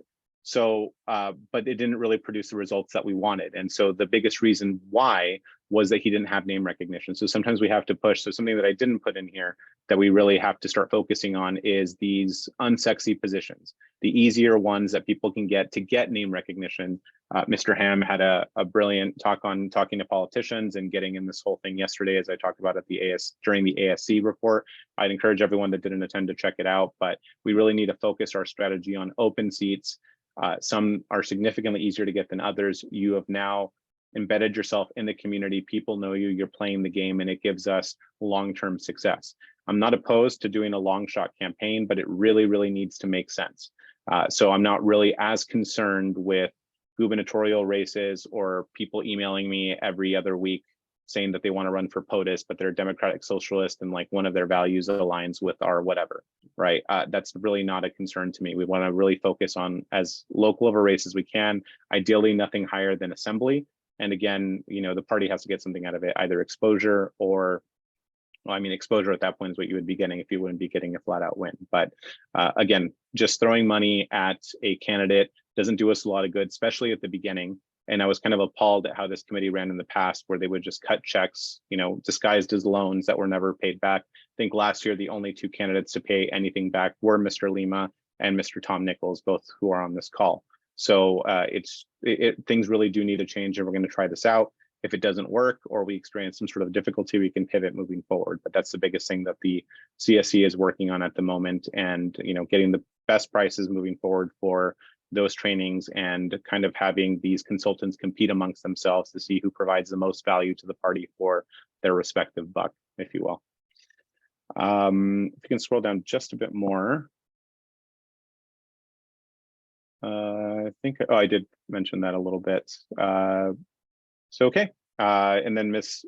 Stump did a brilliant press release at my request, asking for candidates to come forward and go through CSC channels in order to get that. The last thing I'll just say is that we are revising the budget. We'll be talking about that. I'll be hopping offline with Mr. Regier, Mr. Graham to kind of review, and Mr. Hartwig, to review the budget, since we do have a little bit more money freed up for something like this, given the webmaster's resignation. That money came out of the CSC fund, and we are also reevaluating how the beacon is being distributed, which could save us a little bit more money down the pipeline. So anything that has to do with campaigns comes out of the CSC budget, and that's why the website is there. We do promote candidates on our website and all of that. So that's where it was coming from, but I've taken on some of those webmaster roles, as has Ms. Eiler and Mr. Gherkin. So anyway, I think that is it. Can we scroll down just a little bit more? I want to make sure I covered the stuff that I wanted to cover, maybe a little bit more. Yep, I think that's it. Very good. So there's a question, Mr. Minoletti. Yeah, sure. I was just curious if any money's been raised on behalf of the candidate support committee. So we all know they're separate accounts. So I was just curious. Correct. No, there has not been a fundraiser announced. Nothing has been done yet. The first one would be the joint one coming up in November. Outside of email blasts that have been sent and reoccurring donations, which are still coming in. So we are making money on the CSC without necessarily spending it, which is good. So as we saw, the balance is, I think it's just under 18 or just over $18,000 according to the treasurer's report. It escapes me at the moment, but no major fundraisers have been done at this time, but they will be coming in the future. If all the stars align, or all the planets align rather. Any other questions for Candidate Support Committee? All right, excellent. We'll go ahead and move on to the Communications and Media Committee, otherwise known as the CMC. Ms. Stump, you have the floor. The only updates I have for the report since I created it and submitted it is the beacon for July is finished, and it started going out in waves yesterday. For those who aren't familiar, the beacon is sent out in sent out in several waves over 3 or 4 days, sometimes 5 days. And so it's in the process of being sent out in waves to various subscribers. And then the other thing, update is the chair, Mr. Minnelli, and I had a brief conference regarding the budget for the Communications and Social Media Committee. And we decided that given that agility ends in August, one of the press releases we intend to do is one in September promoting Mr. Malagon for Hispanic Heritage Month, which runs September 15th through October 15th. And so we'll need to spend money on a press release promoting that. So we figured $500 should cover any expenses for the CMC between now and the end of the year. It's not a goal to spend all 500, but it should cover all contingencies. Should we have any more press releases, especially resolutions we want to promote with the press? You heard that correctly, folks. The CMC is pimping me out as the token brown libertarian. You heard that. You heard that here first. Thank you, Mr. Brown, for joining us. If I do need something, I will be sure to text you. And unless there's any questions, I yield the rest of my time. Fantastic. So I'll just note really quickly, we were able to get the Twitter account a professional status on that account, so that's good. For Instagram, I'm still working on getting a blue check for that. It's a little bit different process, and I don't think the Zuck wants us to be official, so it's a little bit different. I'm working on that. My one ask of the CMC chair would be, I would like there to be a goal, and this is something that we can discuss offline, but perhaps we've been at our follower count on Twitter has increased, but I'd like to see that increase by a few hundred if possible. Don't want any LP&H sort of stuff, but perhaps engaging more people instead of just sending tweets out and retweeting to get more followers with good takes and all of that kind of stuff. We can discuss that offline, maybe at the next CMC meeting. Mr. Minnelli has his hand raised. Do you have a Mr. question? Minnelli. Yeah, thank you. I just have a question. In the recent article of the Beacon, it was put out that Mr. Malagon was the first Hispanic American chair of LP California. And I think a point was raised that might not be the case. And I don't mean to minimize Mr. Malagon being elected, but I think it's important that we're historically accurate with whatever we're presenting. And I think the case was made that Miss Alicia Garcia Clark was in fact the first Hispanic American chair of the Libertarian Party of California. So I was hoping maybe someone could provide some clarity. I could go ahead and provide something. Thank you, Mr. Minnelli. So thank you. Yes, historical accuracy is very important. That wasn't a private conversation had with Ms. Engelhardt expressing some concern. She brought that up out of nowhere. She was the first Hispanic LNC chair, so she was mistaken. That was something that was already fact-checked. Mr. Joe Dean had already looked that up months ago, and that was just verified again today. But thank you for bringing that up. So I am the first Hispanic chair for the Libertarian Party of California. She was the first LNC chair, and hats off to her. Anything else for the CMC chair? All right, we will move on to the next item on the agenda, which is Historical Preservation Committee. I don't believe Mr. Joe Dean is on this call. The only member of the HPC that is here is Mr. Graham Brown. If he would like to present the report, he's welcome to, or we can skip it and assume that everyone has read this report. And it was updated this last night, I believe, and it was sent out this morning with the update. I don't have much to say on it, but I'm happy to answer any questions people have about the HPC or what we've been doing. I had one small question. If the secretary could scroll down to the bottom. There we go. I've now pulled up the final report. There's one in progress, and then now a little bit further down. All the way to the bottom? Yes, I think. Oh, right there. Oh, here we go. Lessons learned is what I wanted to hit. I'll just a little bit further. So I would just like to say, I think it's interesting. Maybe actually, I'm sorry, a little bit up right above lessons learned. Here we go. So Mr. Dean asked for some recommendations about that. I'm not sure what Mr. Minoletti's question is regarding. I think I was very truthful and accurate. Mr. Minoletti, if you want to speak offline about something, I'm not going to entertain any sort of nonsense on this call. So I think you're still referring to the chair thing. That's something that you can look up on LPedia. I won't entertain it any further. So if you want to discuss that with me offline, we can do that.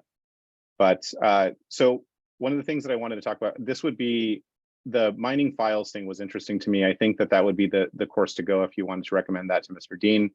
I didn't see any particular value in the first, I think the first suggestion that he made as far as pulling everything. I mean, the Facebook page was toxic and filled with stuff, but it did have interesting stuff like posts relating to conventions, meetings, campaigns, officers. So all of that is historical and important. That could all probably be put on LPedia. And after that's all done, I don't know, I guess if someone wants to keep the files, that's up to them. But that would be my preference. Obviously, what the HPC does is the HPC, but that was my only comment on that. If you'd like to relay that to the chair of the HPC. Are there any questions from Mr. Brown regarding this report? Hearing none, we will move on to membership committee, which is also me. This will be pretty short because I've already talked about this. So let's scroll down a bit here. Let's go down a little bit more. So we are doing something different. This is just the stuff that I want to spearhead. We're not doing a top-down approach. We're doing a bottom-up approach. So we really need county affiliates to buy into this. I've talked about this on different calls, but I just really want to hammer this home. Chairs need to take more charge of their affiliates and their membership. This is kind of a mutual relationship. And so we have county dues sharing, right? So that means that the county affiliate gets half of a new member or renewing member, and the state gets half of a renewing member for that same affiliate, assuming that they do affiliate with a particular county. So what I've been doing and will continue to do is sending emails for renewing members that donate to county chairs. The area coordinators have been tasked with reaching out to those chairs or chair pro tems to ensure that people are being reached out to when they make a donation on a local level. So it's not coming from some random member of the membership committee who they wouldn't have any sort of connection with and likely not see anytime soon. So we're going to give this approach a shot. It has, it's proven effective. And this tactic has proven effective in sales, marketing, fundraising. So we'll continue to do that here. If it doesn't work, just like I made mention with a previous report earlier today, we will shift gears and just see what does work, right? So it's really important to try new things, but this outdated notion that we need to have one person call someone and thank them and have a 10-minute conversation that leads nowhere is really not helping our membership. And I think that the numbers have spoken for themselves over the last couple of years. If you can scroll down just a bit. Oh, sorry, a little bit up. I think that's all I wanted to hit. Yeah, I think that's it. I think I've talked about membership plenty, and that's about it. We have taken a new approach, and later I'll be making a motion to remove committee members that are not, that don't understand the assignment and think that it's business as usual or just not doing the work. So that's what that motion is about later. But outside of that, I think I'm good. Are there any questions for the membership committee chair? Mr. Minoletti, of course. Yeah, of course, it's me again. I think memberships declined by like 20% or more. So I assume you read the chair's report. Yep. Okay. So what are we doing to try to get membership back? So I've already discussed this. Had you been on time to this meeting, you could have heard my spiel in the chair's report. So I will go ahead and move on to any other questions regarding membership committee. I'd like to hear you explain it if there's a reason why we're not.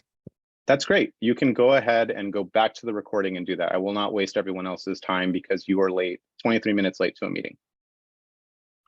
If there are no other questions for membership committee, we will go ahead and move on to recruitment committee because Mr. Kula has been very patiently waiting. Mr. Kula, if you're still with us, you have the floor to talk about recruitment committee. Hi, how y'all doing? Recruitment committee, the members of this iteration of the XCOM should be familiar with its mission since you guys created it. But essentially, we're trying to figure out how to build membership from without rather than servicing and retaining membership, which has become the focus of the membership committee specifically. A second, tab over here. So we've, you can certainly look at the report for some more details, but we had a flurry of brainstorming sessions over the course of about a month and a half, which enabled us to talk through a bunch of different possibilities of how we could pursue this goal.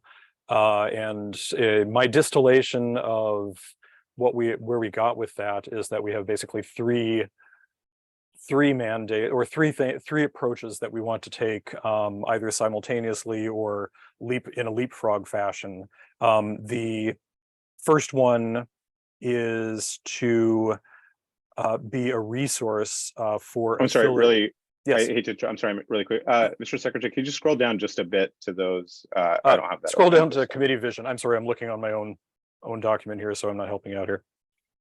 Perfect. Thank you so much. Sorry about that. Continue. So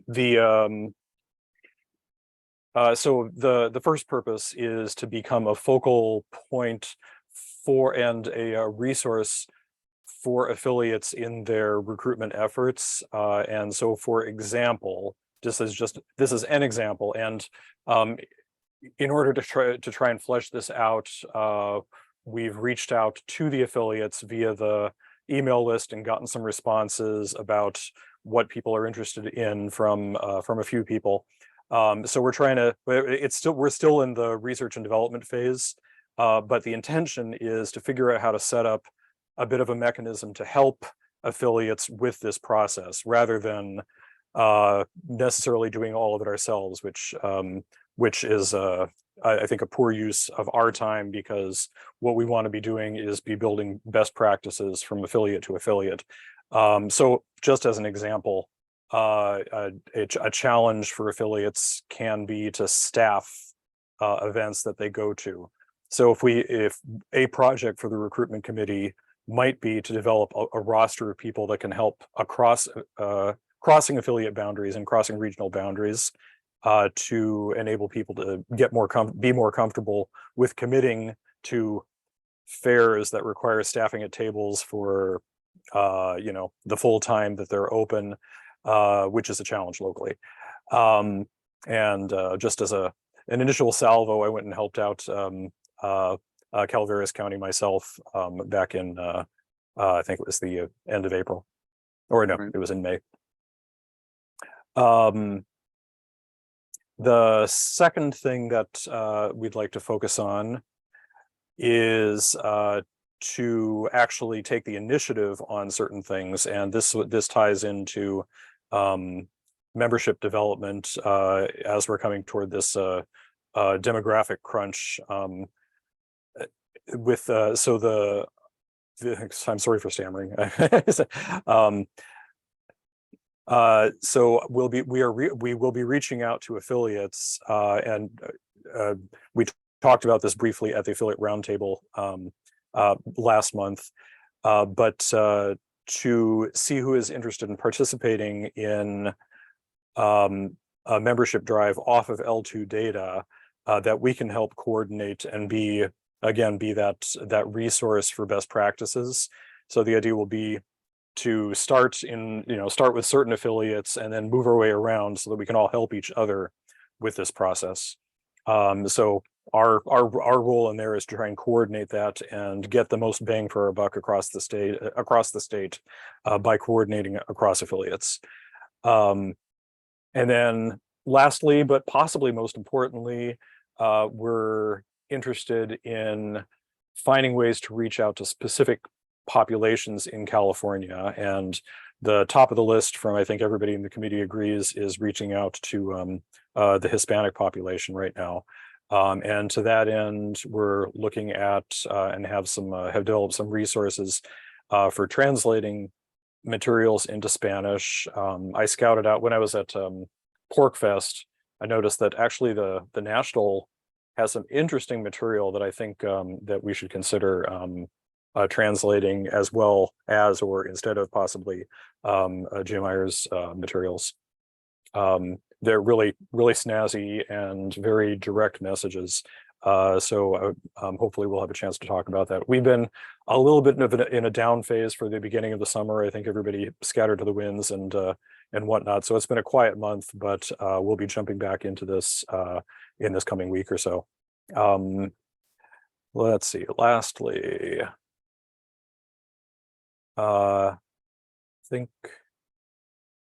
and connected to that, and this is my personal vision. I would like to see us developing a network specifically of Spanish-speaking libertarians that can both help with this particular recruitment effort and that can help each other and support each other in reaching out to the Spanish community under the theory that people within a community are going to have the best intuitions and insights in terms of how to actually reach out further into that community. So that's the theory. I'm kind of calling it, this is just my thing, I'm calling it the cohort strategy, where you develop a group of people within a demographic or a community, whether that's demographically based or politically based or coalition based, and then use that to try and reach out further into a particular subgroup of the California population. So that's any questions? Thank you, Mr. Kula. That was great. I was actually going to ask what Spanish literature you found at Pork Fest, because my people don't tend to make it up that far north. It's a bit too cold, but it was a lot of fun. Okay, yeah, it was first time I've been that. there. I'll dig that up. Angela gave me pointed me in the right direction in order to try and get a hold of those materials, but I have not done that yet. So Are they PDF? Oh, so they're not PDFs, they're actual physical materials?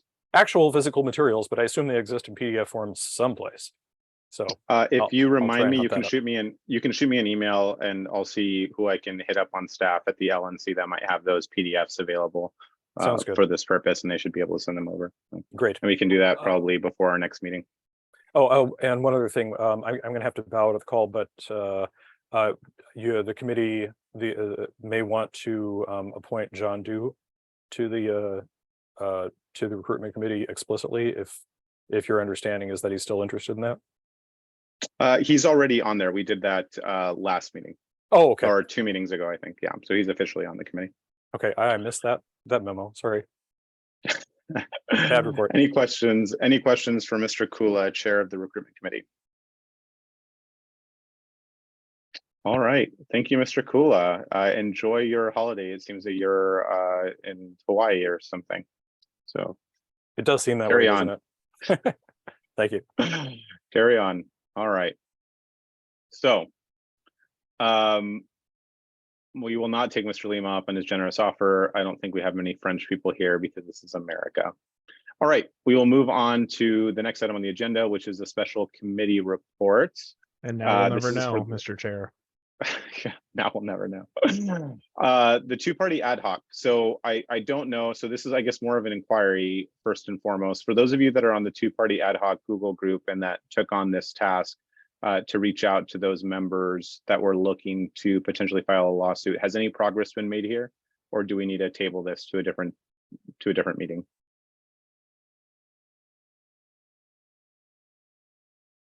Not all at once, people. I think it was Mr. Strachan, Ms. Lepacek, Mr. Minoletti. Sorry, Mr. Chair, when you spoke to introduce this item, I had frozen. So I didn't actually hear. No. Oh, so I was asking, has any progress been made on the two-party ad hoc committee front? Have there been any meetings or any sort of updates, or do we need to, can we just revisit this in August? Is that the one that I was doing or that Craig was doing? Let's let Mr. Strachan finish and then we'll go to you, Mr. Butts. Yes. First of all, I would just note, I'm not even sure we formally organized as ad hoc committees, but we have proceeded on an ad hoc basis. And we did have a meeting last Friday with the pro-rep coalition people.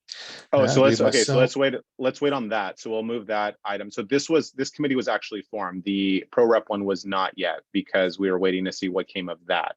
So that would be a motion a little bit later. But is there any update on the two-party one, or should we postpone that, Mr. Butts? No, there is not. Somebody else is going to need to lead it. I can't. Okay, so let's reevaluate this in an email thread to see. I'll go through who's on it, and then we'll see who can do it, and then we'll reevaluate this, because I did get pinged by an LNC member and a couple of other people about this when I was at Freedom Fest. So let's go ahead and skip this agenda item for now, since there's no update, and then we'll revisit this via email and we'll discuss it as needed there or offline, and then see if there's an update in August. Sound good? Okay, let's go ahead and move on to the next item on the agenda, which is the discussion / motion on membership committee members removal. I'll make this quick. So the two members I am going to move to remove from the membership committee are going to be Mr. Mark Hinkle and Mix Alex Belansky. Mr. Hinkle has shown up to half a meeting, I believe. Other than that, he's just been antagonistic over email. He thinks it's business as usual, and he's not really understanding what the role is. He's also misused administrative privileges on Neon, which he's been warned about, and he has no desire to move forward with the membership committee's vision, which is very unfortunate. So I would like to remove him. For Mix Belansky, she's only showed up to about half a meeting too. She hasn't shown up to anything since then. And we just need people that are willing to do the work. So we need to open up these spots. Mr. Minoletti, if this is not specific to the motion at hand, or if you try anything underhanded, you will be removed from this meeting. Is that clear? I will not have any more out of order or breach of decorums from you. Have I made myself clear before you move forward with your question? Yeah, I don't know what you're talking about with your whole. Of course you don't. Mr. Minoletti, go ahead. Thank you.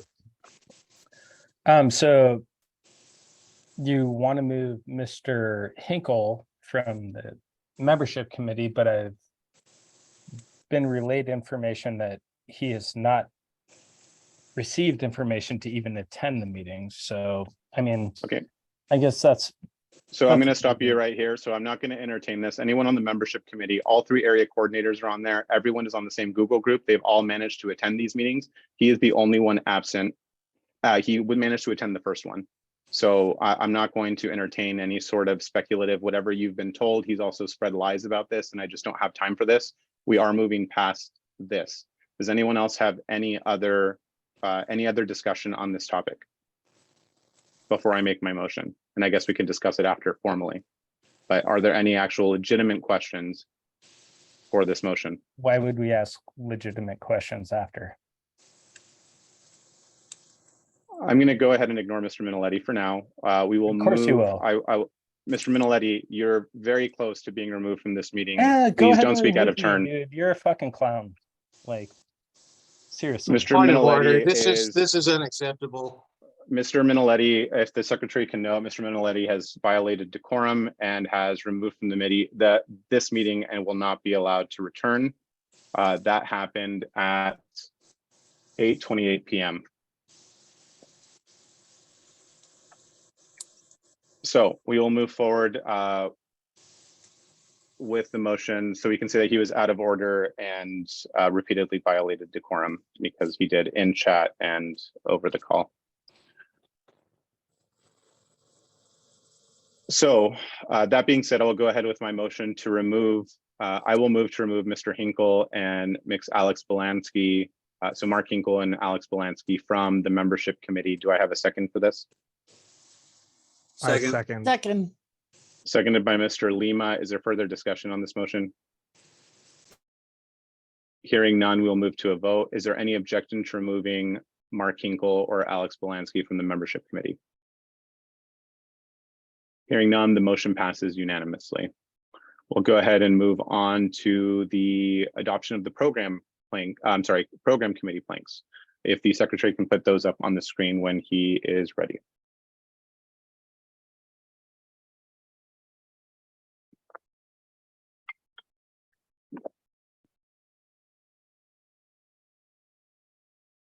So while he's doing that, I will say for those of you that got a chance to look it over, the program committee really did this in record time. They did all 5 already. That is kind of unheard of. They were very ambitious, which is good. So there were a few, so the vice chair reviewed some of the initially proposed planks. There were some anomalies with some of them. There were some corrections sent back. They were mostly grammatical.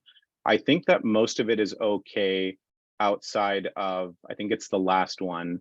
So we'll go ahead. I don't want to read through the whole thing. I think as long as the secretary has it up on the screen, can you scroll down just a little bit to make sure that the whole defend the guard plank, I guess it can't be.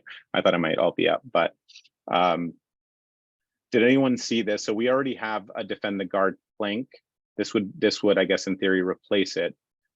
Did anyone have any, I guess, particularly I'll ask our veterans on this committee if they have any sort of, if they found this acceptable, if they'd like to see something else, or if they would like to, make amendments before an official motion is made, or to send this back to the program committee for further review. So something about 9/11. I'm kidding. If you know, you know, you know. Yes, that is correct. If you know, you know, you know. Is there any, we'll do these one at a time. Is there any discussion on this at all? Is everyone okay with the plank as written? Does anyone see grammatical errors or anything that would potentially deter them from accepting this motion? Or accepting this plank, I guess, adopting this plank. Okay, that being said, I will, so I guess I will now entertain motions to adopt the defend the guard plank submitted by the program committee. I motion it, and I want Mr. Alvarez to second it. I will second. All right, motion made by Mr. Lima to adopt the defend the guard plank, seconded by Mr. Alvarez. Is there any further discussion on that motion? If I may make a point of information, in June 2022, the LPCA did a press release regarding the support of Defend the Guard. We can do that again. I mean, war apparently never seems to stop. So we can do that again. And that was kind of a big selling point. We had some pamphlets at the LNC booth for Freedom Fest. So are you suggesting that we do another one? Not at this point, but as a point of making sure that the committee does understand. We did do a press release, so if they would like to refer to the one that came out a year ago from a historical perspective of the platform. just making sure they are aware that a press release was done a year ago on the matter. So I will say that at least one of those members, so Mr. Osborne I think he's the veteran for platform. He's been on it for a few years, as I understand it. So he would have been made aware of that, and I'm sure that he would have relayed that information, although I cannot say with all certainty that he did. We can always revisit it if you would rather have that as opposed to what's here. I'm fine with what's there. It just want to make sure that the program committee is aware that we did do a press release a year prior. Okay. What I can do is if you send me an email and remind me, or if you want to copy and paste and just let them know, they can always come back to us in August and say that they prefer that one if we adopt this one and swap them out. Because this is the only one I think that is already there. It's just a matter of wording it and doing certain things. Mr. Lima alluded to that earlier. Is there any further discussion on this motion? Hearing none, we will move to a vote. Is there any objection to passing the Defend the Guard plank as proposed by the program committee?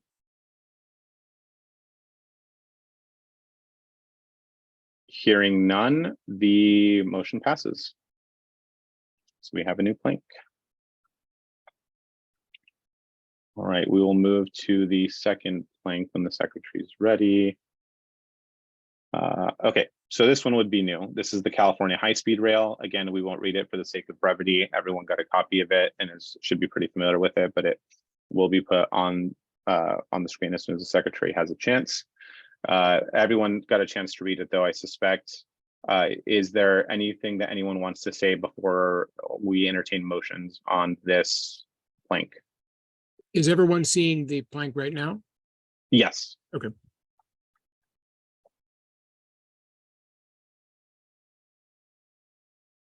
I believe Mr. Dean emailed the XCOM with he had some concern about something specific. I don't remember the memory. It escapes my memory at the moment.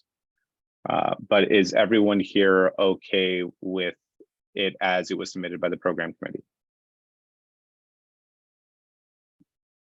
Okay, so we'll go ahead and I will now entertain motions to adopt the California high-speed rail plank as submitted by the program committee.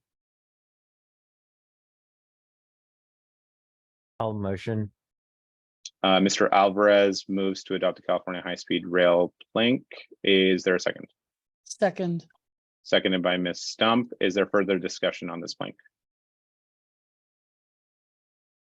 Hearing none, we'll move to a vote. Is there any objection to adopting the California high-speed rail plank as submitted by the program committee? Hearing none, the motion passes. We have a second new plank. All right, so the third plank for consideration is California water policies. Is there any discussion on this plank?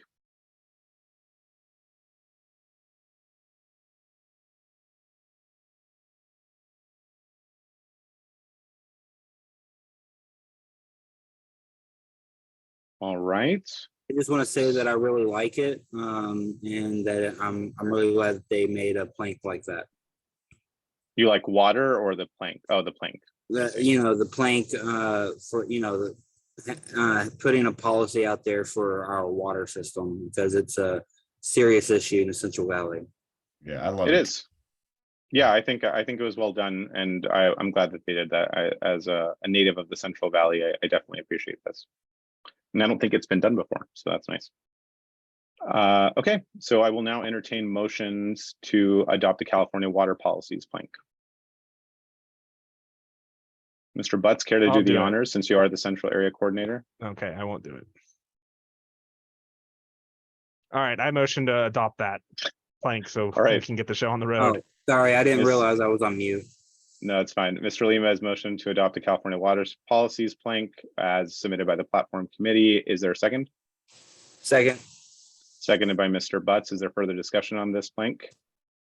On this motion? Hearing none, we'll move to a vote. Is there any objection to adopting the California water policies plank as submitted by the platform committee? Hearing none, the motion passes.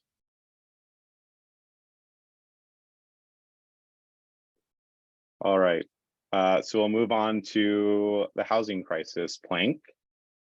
Is there any discussion on or any commentary on the housing crisis plank?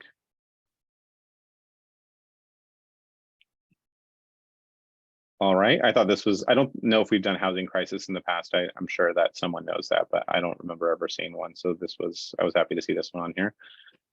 We'll go ahead and entertain motions to adopt the housing crisis plank.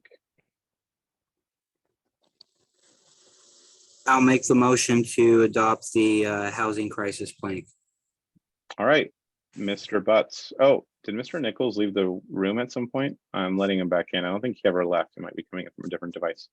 So Mr. Butts has moved to adopt the housing crisis plank. Is there a second? Second. Seconded by Mr. Strachan. Is there any discussion on this plank? Again, it's very well done. I appreciate the work they've put into it.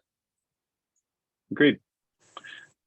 All right, we will move to a vote then. Is there any objection to adopting the houses crisis plank as submitted by the platform committee?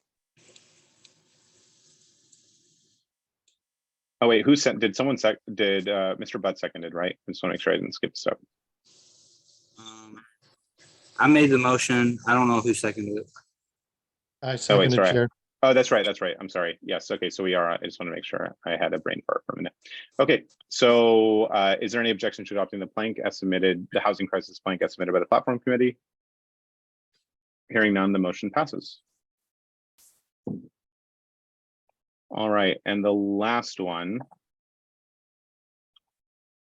So for the sake of expediency on this last one, there are some issues with this one that I did notice, and I think Mr. Dean pointed these out too when he read it. And I don't remember if he just emailed me in platform or if he emailed the entire XCOM, but I tended to agree with him.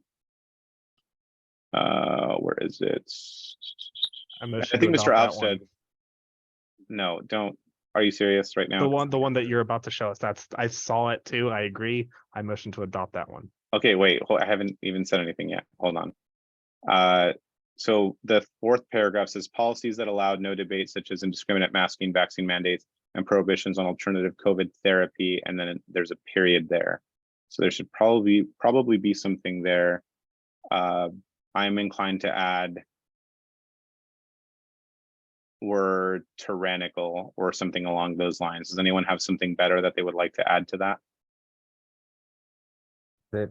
Were violation of free speech and freedom to assemble. Were violations of individual liberty. I like the violations part. Mr. Alvstead? I just want to point out, I think where is it? There should not be a comma after such as. Okay, does anyone have an objection to removing that? And just to be clear to everyone that didn't already see the thread, the program committee, as long as it does not take from the spirit of the plank, is fully on board with any amendments that we make. So we'll go ahead and remove. Does anyone have an objection to Mr. Alvstead's proposal that we remove the comma after such as? Okay, let's go ahead and remove it.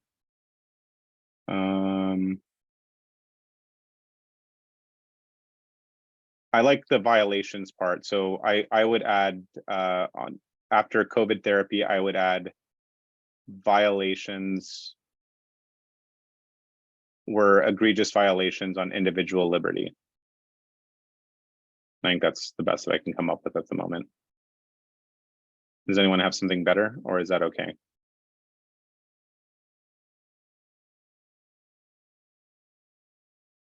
All right, I'll take silence as consent, not for the reasons you're all thinking, but because Plato said it in the Republic. So, Mr. Alvstead, you have something else to add, or okay? I just saw the Simpsons hand up, so I just thought I'd ask. All right. Okay, let's go back to the main flank if we could. The one thing I would like to change that I saw is, where is it? Oh, up a little bit. I'm sorry, it's this, I think it's the third paragraph. Right there. Yeah, so I would change the second sentence of the third paragraph to read, since the government's response to COVID, comma, however. That's the change that I would like to see. I think it's very important to not blame COVID itself, but the government's response to COVID. So I'd like that to be in there. One addition to that, Mr. Chair. Yes, please. I guess we should probably say the problems have been magnified. Like so. Oh yeah, I see. Okay. I don't know if I like the word pandemic in there because I feel like that's been, I don't know. How do we feel about that? I would just say government's response to COVID-19. Do you want to put pandemic in there? Does anyone have any thoughts about that? I'm okay if we leave it there, I guess. If it wasn't really a stating that it pandemic, was the a government's pandemic, response made then it. that's us acknowledging the government's narrative that it was a pandemic. Yeah, so let's change, since the government's response to COVID-19, comma, however, the problems have been magnified. That still stands, right? That's still good. Yep. Okay. Let's go back to the main plank.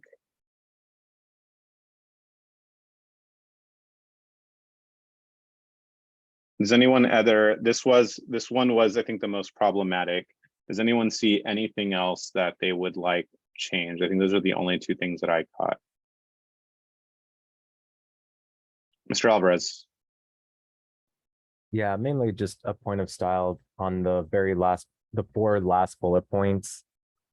Just for parallelism, they're all pretty much one sentence statements, but the third bullet point kind of goes on and on for a bit. So maybe cut it down just to the first sentence, just to keep everything a little more parallel. Can you be a little bit more specific so the secretary can make the proper adjustments? Yes. So in bullet point number 3, it goes on for 3 sentences. Every other bullet point goes on for, I think, 1. So I would say we can probably cut it off after the first sentence of prohibition of future vaccine mandates, end it there. Oh, I see. Like that would be the bullet point. Yes. Yeah. Prohibition of future vaccine mandates. Everything else would be removed. Right. Just to keep it parallel to the other bullet points. Okay, I'm okay with that. Mr. Strachan? Should we name the law? I think the law was Assembly Bill 2098. The State Assembly passed a law to remove the licenses of physicians. I think I'm right in saying it was AB 2098. We should probably just cite that. Can someone confirm that before we add it to, do you know, how certain are you on a scale of, all right, Mr. Strachan is looking that up. While he's doing that, I have no opposition to adding that, by the way. I just want to make sure that someone doesn't point at me later and call me a fool.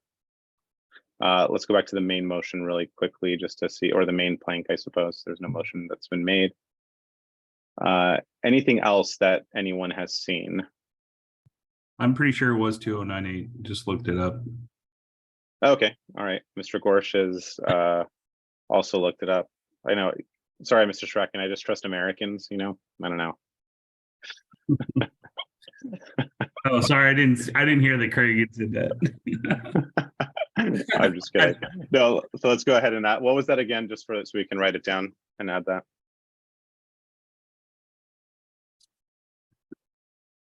It was AB or SB. Sorry. AB 2098. AB 2098. Yeah. Okay. So let's add that at the end of tyrannical. Something like such as AB. Such as AB 2098. That's good. Anything else?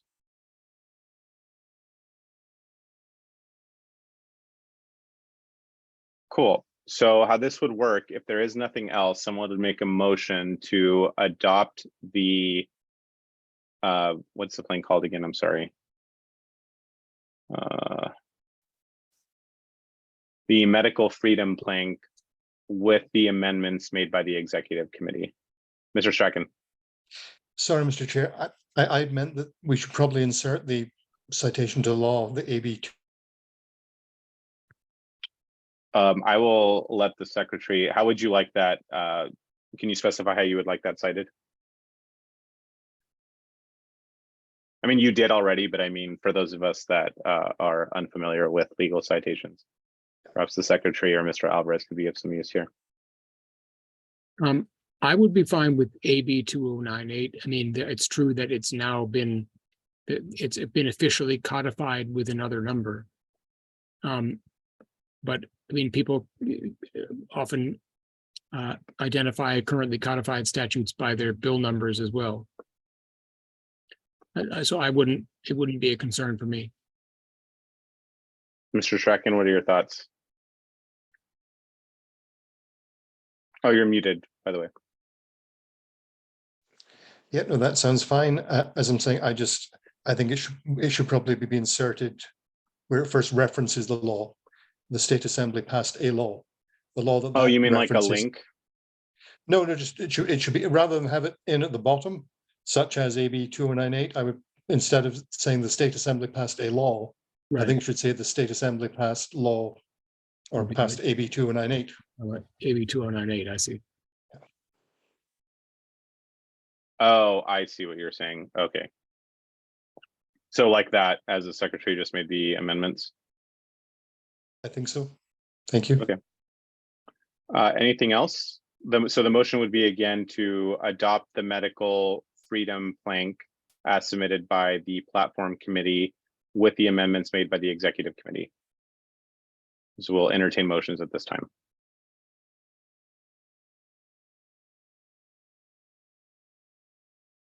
I'll motion to adopt. Mr. Alvarez has motioned to adopt the plank with the amendments. Is there a second? I'll second. Seconded by Mr. Nichols. Is there any further discussion on this motion?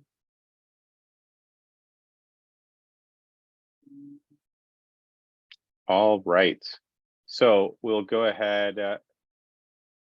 Thank you, Mr. Mandel. We really appreciate you coming along, and sorry you had to witness some unpleasantness, but he's the only one, I promise. Everyone else is fantastic. Have a good rest of your night. Thank you so much. So we'll go ahead and move forward with, I guess, is there any further discussion? I think I already asked. No takers. We'll go ahead and move on to a vote. Is there any objection to adopting the medical freedom plank as amended above or on the screen, I guess? Hearing none, the motion passes. Just for the sake of this recording, I do want to make it clear to everybody the reason that we're doing it this way is because it allows people to talk it out. Then we're not making amendment motion on amendment motion, which drags us out for way more than need be. And then if there is something that someone catches after the fact, it still gives them the opportunity to do so. Awesome. So we'll go ahead and move to the next item on the agenda, which is the proposed 28th Amendment resolution, which I believe is just below there. So if the secretary would like to scroll down, this was submitted by the CMC. I think it was written primarily by Mr. Ham.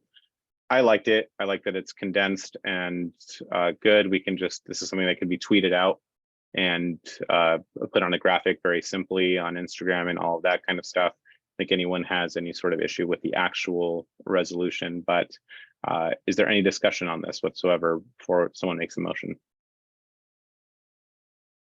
Yeah, I'll just call out one thing I can see somebody, pushing back against this is there isn't any mention of firearms or anything in that. And that was done purposefully. So what I wanted to do was take the issue away from the gun discussion and make it about, hey, this guy is like literally trying to change our Constitution to add laws that are getting thrown out by the courts, essentially, which I think is the bigger issue. So in case anybody hears feedback, that's why I wrote it that way. No, that's fair. I assumed as much, but I appreciate you clarifying that. Okay, if there's nothing else on this, would Mr. Ham, would you care to do the honors? Yeah, I would like to motion that we pass this or accept it.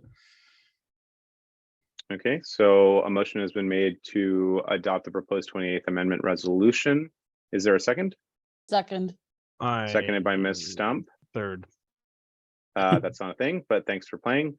So we'll go on to, is there any further discussion on this motion? Hearing none, we will move on to a vote. Is there any objection to adopting the 28th Amendment resolution? Hearing none, the motion passes. Fantastic. So we'll move on to discussion on the 2024 LPCA convention location. So this will be, we will go to executive session for this. This shouldn't take long. Let's see here who we have on the call. Okay, so the only person that would be going into the waiting room, I think, so we'll just do the waiting room thing again. Before we do that, so it would just be Dr. McElroy. So I'm going to move to take the discussion on the 2024 LPCA convention location into executive session with the with Miss Carrie Eiler, since she was integral in this process. Is there a second for this? Second. Seconded by Mr. Ham. Is there a discussion? Hearing none, we will move to a vote. Is there any objection to going into executive session with Miss Carrie Eiler? One point of order, Mr. Chair. Yes. The motion to enter the executive session should list the reasons why we're doing so. Correct. I'm sorry. Thank you so much for clarifying that. So the reasons for going into executive session will be that we will be discussing specific contracts. We do have two contracts that we're considering from two different locations, and I'd rather that not be recorded and part of this meeting. So this would be contractual. Thank you so much for bringing that up.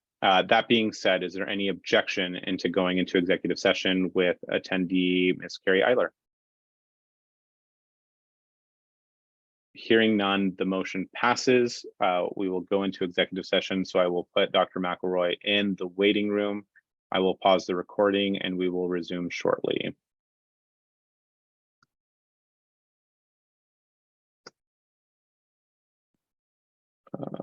Let's see.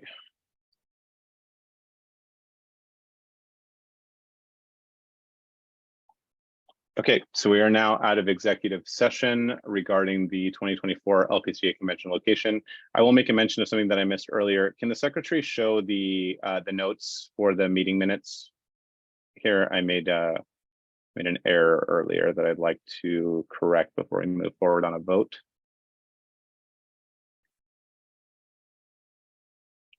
If we could scroll up just a bit to when Mr. Minoletti was removed from this meeting. So Mr. Minoletti was removed at 8:28 p.m. That means that Mr. Gorsh, being the only alternate on the call, was seated at 8:28 p.m. Luckily, there was no actual roll call vote. So I just wanted to make that clear. There were votes that took place, but there were no objections to anything. So it's kind of a moot point. But for the 2024 LPCA convention location, we will go ahead and do a roll call vote. So is there a motion that anyone would like to make regarding the 2024 convention location?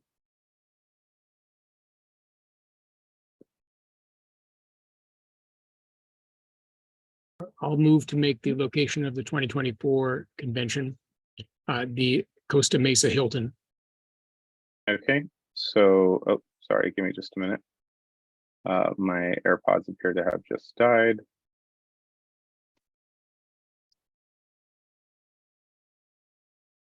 Okay, so the secretary has, can everyone still hear me? Yes. Okay, fantastic. So the secretary has moved to make the 2024 location convention the Costa Mesa Hilton. Is there a second? Second. Seconded by Ms. Stump. Is there any further discussion on this topic or on this motion? All right, hearing none, we will move to a roll call vote. If the secretary can take the roll call vote whenever he is ready.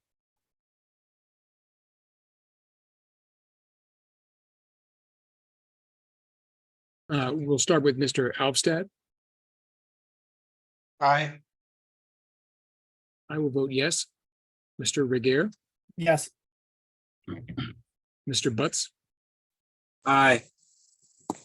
Ms. Stump, I will vote yes. Mr. Ham, Aye. Mr. Alvarez, Aye. Mr. Brown, Yes. Ms. Halsey, Yes. Ms. Lepacek, I'm gonna vote no. Mr. Lima, I abstain. Give us the advantage over totalitarian system. Mr. Minneletti is not here. Mr. Nichols Yes. and Mr. Strachan, Aye. right? And then Mr. Gorsch will vote instead of Mr. Minneletti. Yes. Okay, Mr. Chair, the vote is. Now, how can that be? No, we can't have no voting. So Mr. Minneletti is not here. So it would just be a no vote. It's just, yeah, the vote is 12 to 1 to 1. So the chair will not vote on this motion, and the motion passes 12 to 1 to 1. There, yeah, I just made a typo in the chart. All right. Okay, so we'll move to the next item on the agenda, which is a motion to rescind something previously adopted. So I left it purposely ambiguous because I didn't know what was going to happen in executive session. So now we have adopted Costa Mesa, the Costa Mesa Hilton contract as the preferred 2024 LPCA convention location. Their contract, which has a deadline of tomorrow, is for the weekend of the 23rd through, I want to say it's 23rd, but I just want to double check really quickly. The 23rd through the 25th, so that's Friday the 23rd through the 25th. As you all heard during the LNC report, the LNC is having LNC Region 4 rep report. The LNC is having a competing event in DC that a lot of members want to go to. So in anticipation of that, we move the convention date. So I would like to rescind the initial adopted dates of President's Day weekend of 16, 17, and 18. Is there a second for that motion? Second. Seconded by Ms. Stump. Is there discussion? Hearing none, we will go ahead and move to a vote. Is there any objection to making the 2024 LPCA convention date, annual convention date? I'm sorry, that's wrong. Is there any discussion on rescinding the previously adopted dates of President's Day weekend? Hearing none, we'll move to a vote. Is there any objection to rescinding the previously adopted dates of President's Day weekend for the 2024 annual convention? Hearing none, the motion passes. We'll now move on to the next item on the agenda, which is the 2024 LPCA convention date. So the dates that are in the contract, which has a deadline of tomorrow, are again Friday, February 23rd through the 25th of 2024. Is there, well, I guess now I'll entertain a motion, or I'll just make the motion, that's fine. I will move to make the LPCA, the 2024 LPCA convention dates Friday, the 23rd through the 25th of February 2024. Is there a second? I'll second. Seconded by Mr. Alvarez. Is there discussion on this motion? I will resign as chair if it is that date because I'm probably not going to go. That's my birthday. And I made plans because it was originally supposed to be the second week of or the first week of February, then President's Day weekend. And I was assured that it was President's Day weekend. So Victoria and I made plans. We will not go if it's that weekend. Okay. So when would that resignation take into effect? As soon as you would like it. Okay. So let's do this. And I make a competing motion to have it on the first weekend of February. So you can do that, but the Costa Mesa Hilton cannot accommodate that. They would kick us out at 2 p.m. on Sunday. What about the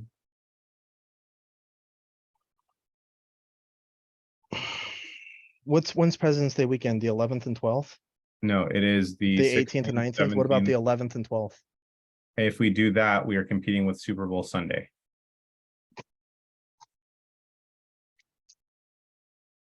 They do have that open, but we would be competing again with Super Bowl Sunday.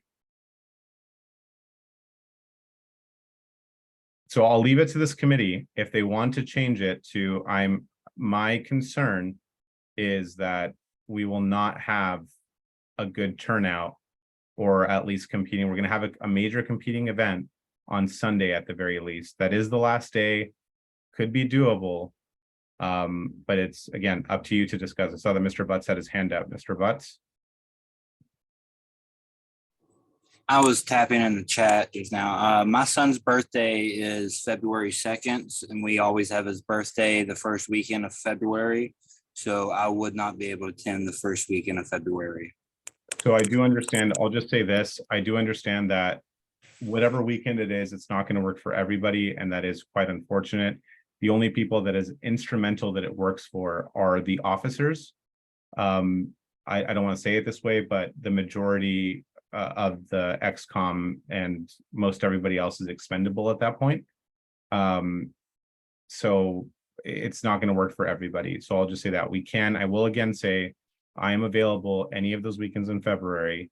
So if Mr. Lima would like to make a competing motion, that would be in order. I make the competing motion for whatever weekend is available at Costa Mesa. That's not February 25th. Okay, so do you mean so that would be for the weekend of, sorry, let me just pull this up. Either the first weekend or the second. The weekend of the 9th, the 10th, and the 11th, is that correct? Or the 2nd, 3rd, and 4th. Well, we couldn't do it. They would kick us out at 2 p.m. on Sunday, and there's no way we'd be done with anything by that time. We would be scrambling. Unless we just didn't have a lunch or anything like that, which it's not possible. So, okay. I get point of information, or Yes, Mr. Alstead. I'm not clear from the minutes. Do we have two motions on the floor? Is Mr. Lima's motion a substitute motion, or, I mean? I guess it can't would have be, I'm two- sorry, you're correct. It would be a substitute motion. So we're substituting the motion to make the LPCA convention dates the 9th, the 10th, and the 11th.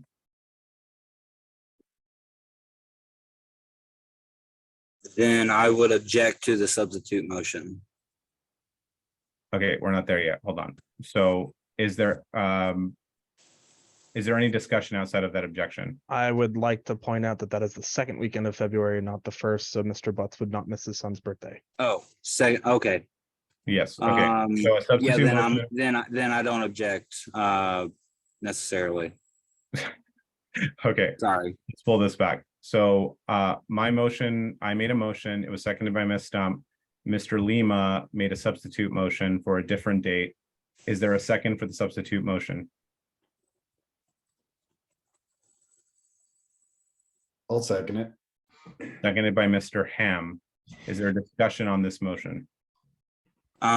Sure. I would say that there's a lot of members that would say that we're pretty stupid for trying to compete with the Super Bowl. Quite a few people have their Super Bowl parties and whatnot, and are going to do that instead of coming to our convention. And that includes a lot of people in the South where we're going to be having our convention, including people like Brian McWilliams and different people that say that we should be smarter about how we schedule things and that we shouldn't be competing with, national events like the Super Bowl. All right, so noted. Is there any further discussion on this motion? Can we have it in January? If I may make a point of note, Super Bowl 2024 is going to take place in Nevada, Paradise, Nevada at Allegiant Stadium. So that's going to be a huge draw from Southern California.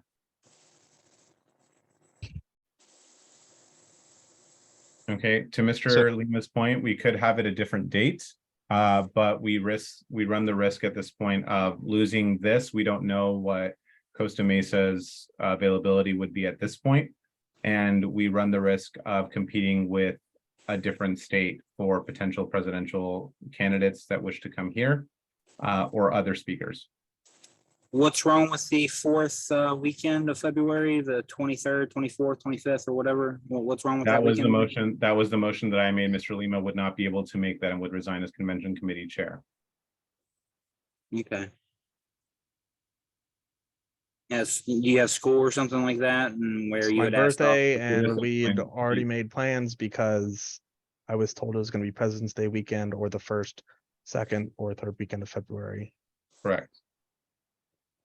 Sorry. So is there any further discussion on this motion?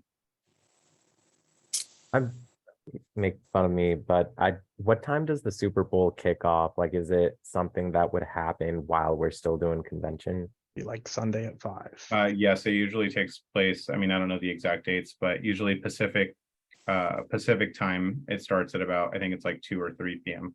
Okay. Yeah, parties start at about 2 or 3 p.m. Got it. I just had no idea and was curious. Thank you. I guess Saturday and Friday and Saturday, which are our main days, those days will be good. And then Sunday no. is kind of just finishing things up Well, anyways, I quick guess. correction. Remember, Friday is not our main day. Our main days are Saturday and Sunday. So, is there any further discussion on this motion? Okay, let's move to a vote. Let's do a roll call vote for this one. We'll need a majority to pass. Here we are voting on whether to substitute Mr. Lima's motion for Mr. Maligon's motion. Just, yeah. Correct. Yes, yes, thank you so much for clarifying. So again, the vote here is to adopt the substitute motion, which is to have the convention dates again be on the 9th, 10th, and 11th of February.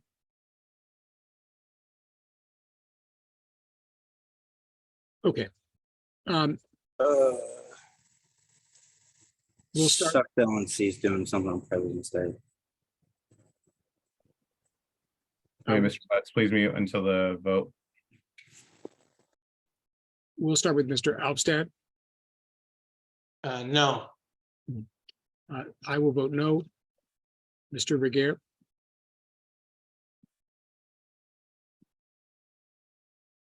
My apology, my my audio just kicked out. Can you repeat the motion we're voting on? I've literally was logging back in. No problem. So the motion is, we're voting on the substitute motion by Mr. Lima to make the convention dates February 9th through the 11th, which is Super Bowl Sunday or Super Bowl weekend or whatever. So a yes vote would adopt the substitute motion, a no vote would not.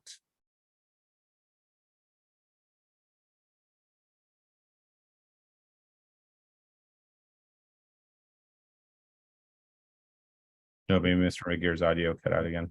Yeah, sorry, I vote no. Mr. Butts. Mr. Butts, you're muted. Pass. Ms. Stump, No. Mr. Ham,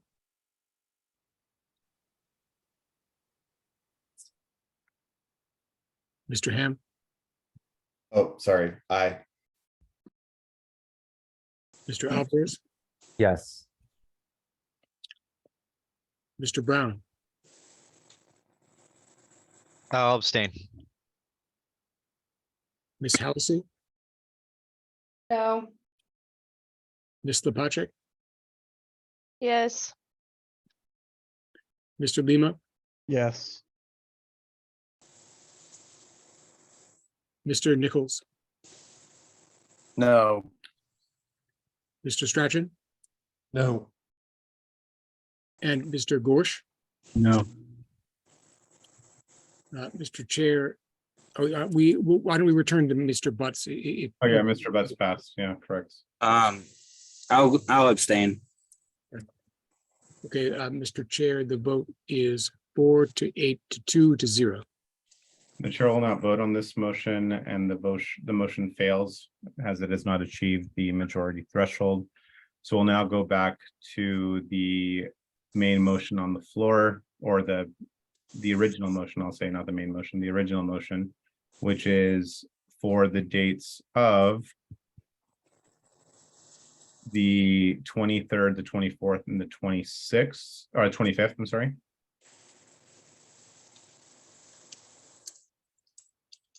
And the secretary can do a roll call vote on that when he's ready. Okay.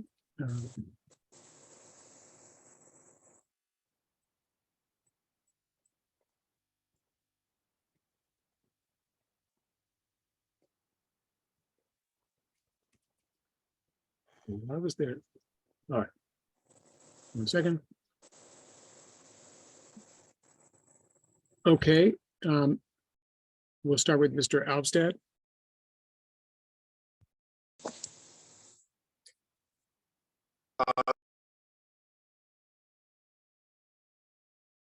Are you muted?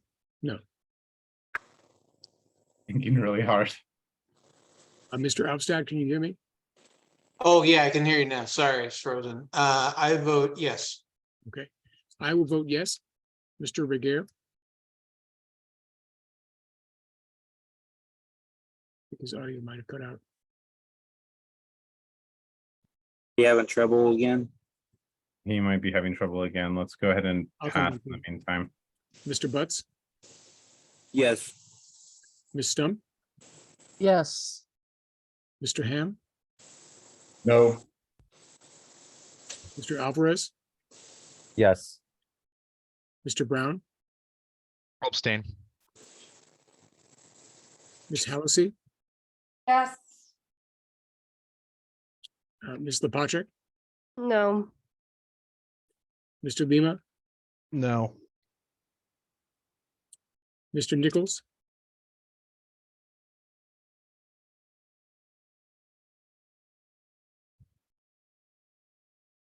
Mr. Nichols, are you muted? Yes.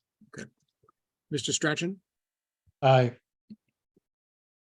Almost like he was saying yes, he was muted, but that wouldn't have made sense. Yes.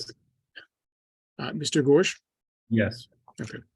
Mr. Regier, he got kicked out of the room and then he just came back in, so we can go back to him now. Okay. So just to make sure, Mr. Regier, he may have missed this. So we are voting on the initial motion, the original motion, which is to have convention on the 23rd through the 25th of February. I'll vote yes. Point of information, Ms. Halsey's vote did not record on the spreadsheet. Yes, that's right. She passed. So now I'll return to Ms. Halsey. Yes. Okay. Mr. Chair, the vote is 10-3 to 1-0. The chair will not vote on this motion, but the motion passes. So before we move on to the next agenda item, this is unfortunate the way that this all worked out. I will just say that I was hoping to have this done a few weeks ago and it really did look great. And Mr. Lima did make it clear early on that he would only accept this role if it was in the Bay Area. He was willing to do it if it was in Anaheim, and that didn't work out. Well, not if it was in Anaheim, apologies, but if it was on a date that was suitable for him. The chair does not fault him for, and Mr. Hartwig just joined us as a guest for the secretary's notes. It is unfortunate that this is the way that it turned out. I don't think anyone wanted it to turn out this way, but you know, things happen and it's very unfortunate. Should Mr. Lima choose to resign, I mean, he would have to submit a formal resignation to the XCOM public list. If he chooses to resign, the chair will step in and do the duties of the convention committee chair until a time that a convention committee chair is appointed. And that was something I was always trying to avoid, but here we are. So yeah, so that'll be the plan. So I also suggested, Mr. Chair, that we could have it in January or even early March, but that wasn't entertained, I guess. So yes, okay, so we're the largest, Mr. Chair, just one more thing. We're the largest delegation. The presidential candidates would be idiots not to come to our convention. I'm sure they could figure it out. I understand that, Mr. Lima, and I do appreciate the candor. Honestly, I do. Other chairs have and other state affiliates have already been made. It was made clear to them when we thought that it would be in February, that February was when it was going to be, and other chairs and affiliates have acted accordingly and already scheduled their respective dates. We can't postpone this anymore just because we just can't. We have people that are asking when the dates are. If we push it back any further, we'd have to call another meeting. And we'd have to find out what would be available at that point, and we would have to continue to play this back and forth with certain locations. I will say this, I'm happy to give it a go, and I will call the I'll do this. The motion has already passed, but I give Mr. Lima my word and everyone else on this committee that I will email state chairs and I will speak with as many as I can to see who's having what when. And if we need to call a meeting just to, again, rescind the dates that are as of now scheduled for the 23rd through 25th, we will. If Costa Mesa is assured that they now have our business because that's it and the date is the only thing that's the issue, then I have no problem moving that. I have no desire to see you or Ms. Lepacek miss convention. I want to make that super clear. Can I motion to amend the agenda to go into executive session? What would be the reason for that? I want to talk about something that's not on record.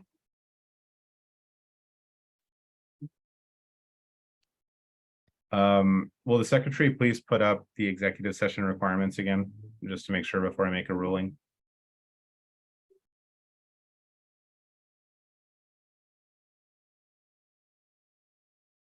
Mr. Chair, they're now on the screen.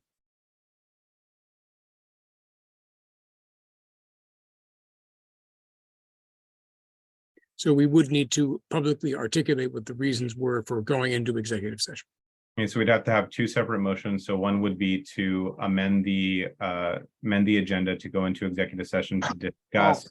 I'll just talk to you afterwards, Mr. Chair. Okay, so you don't want to do this with the rest of the executive committee? Just to confirm, yep, I can't see your screen. No, okay. All right, so let's go back to the next item on the agenda. So again, as things stand now, I will talk with Mr. Lima offline. As now everything I said holds, should Mr. Lima resign, depending on what our conversation consists of, the chair will step in and do the duties of the convention committee chair until such a chair is elected. I can, before signing everything, see if other options are available and see what we have. That would mean that we would have to have an immediate session. So per our bylaws, we don't have to give notice. If everyone shows up to the meeting, everything that we do there would be valid. That would include Mr. Minoletti, given tonight's events. I don't know how likely that is. So that would mean a minimum waiting time of 7 days, which would at this point be the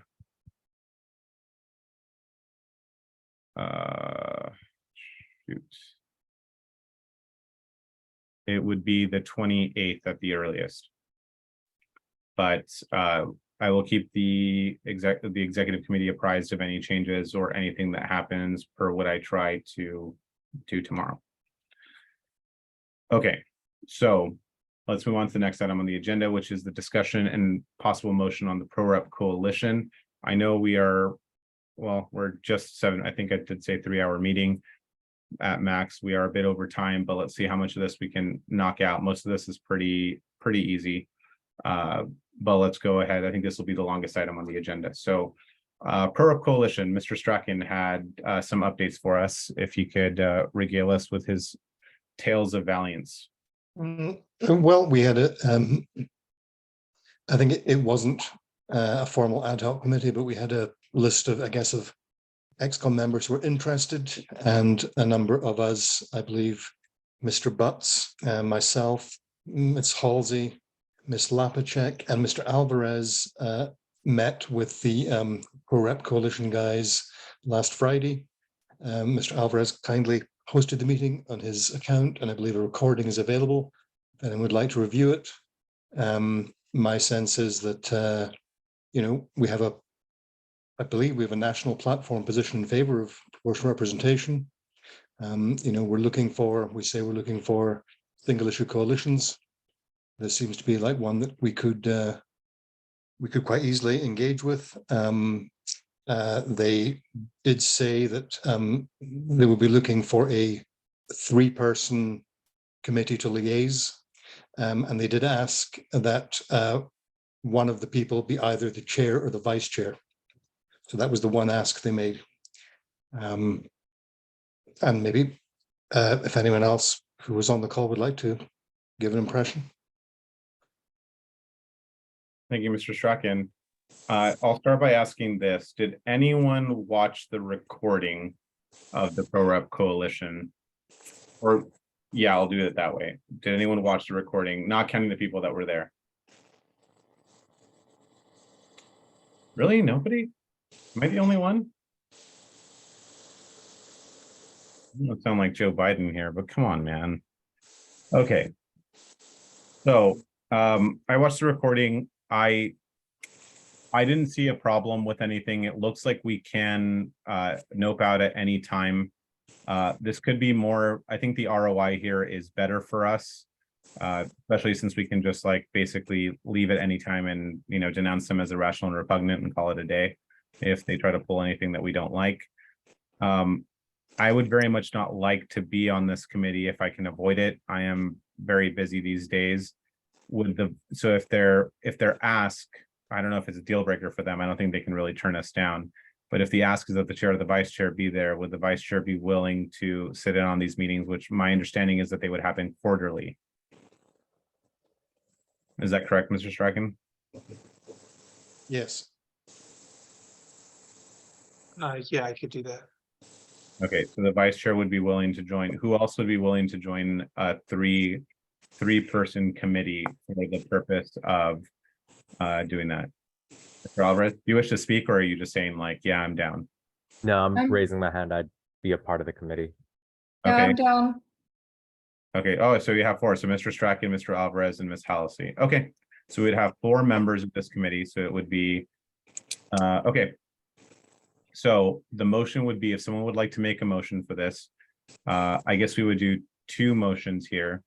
So it would be 1 to officially have the LPCA join the ProRep Coalition, and then the second motion after that would be to assign members, and it seems that we have 4. So that being said, I will now entertain, I'll now entertain motions on the floor. So the first one again would be to have the Libertarian Party of California join the ProRep Coalition, I guess until it deems that it is no longer in our best interest. I motion that the Libertarian Party of California join the ProRep Coalition. Okay, so motion made by Mr. Strachan. Is there a second? I'll second. Seconded by Mr. Alvarez. I heard him first. Is there any further discussion on this motion? Hearing none, we'll move to a vote. Is there any objection to the Libertarian Party of California joining the ProRep Coalition? Hearing none, the motion passes. The second motion on this item will be to appoint a specific committee that will be the liaison, as Mr. Strachan pointed out, for the ProRep Coalition. I will go ahead and move to appoint Mr. Strachan. Well, I'll start with the vice chair. So the vice chair is Mr. Alvstead, Mr. Strachan, Mr. Alvarez, and Ms. Halsey to this ad hoc committee for the ProRep Coalition, to be the liaisons to the ProRep Coalition.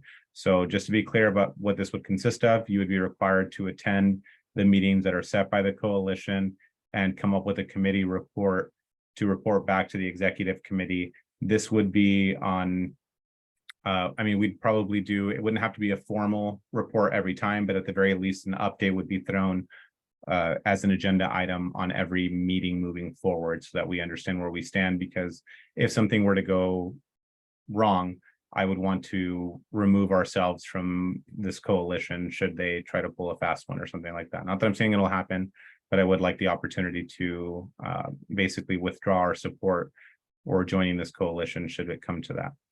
That being said, is there a second for this motion?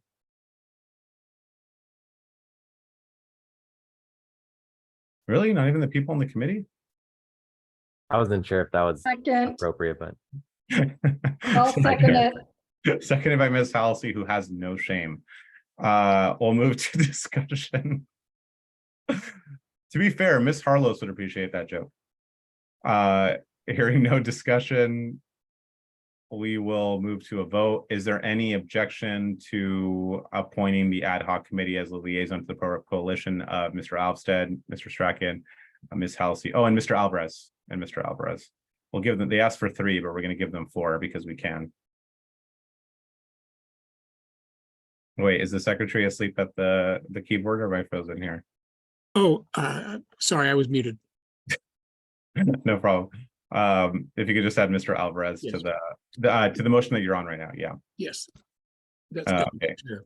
Is there any objection to appointing this ad hoc committee? Hearing none, the ad hoc committee is appointed. I will redo the Google group and make sure that you guys are good to go. I have no problem, just to be clear, I have no problem being CC'd on any emails or updates regarding this. Feel free to CC me on anything. And should they ask if my attendance, what my attendance is pending on, it's going to be my availability. I don't mind hopping in on these meetings and doing what I can, but of course I do have other priorities at the moment. Fantastic. So we'll move on to the next item on the agenda. Ms. Stump already talked about this a little bit. I'll just give a little bit of and I'll let her make the motion. So again, the CMC, we are trying to move away from agility. They're trying to charge us and kind of keep us captive because my predecessor did not give me the contract or what their terms were prior. We're still in kind of the discussion phase of how this will play out. But at this point, I'm going to assume that they are not going to hold us hostage because this would not be good for business. There are other affiliates that use them.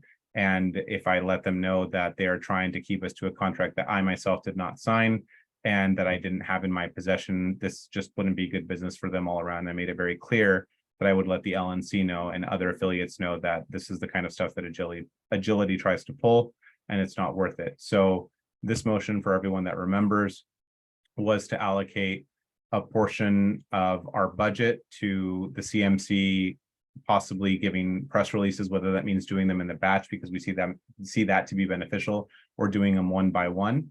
Ms. Stump had mentioned earlier that it would be a maximum of $500. That is not to say that we will spend this money. It's that when a press release needs to go out, we will not have to make a motion. The CMC does not have a budget for anything like this.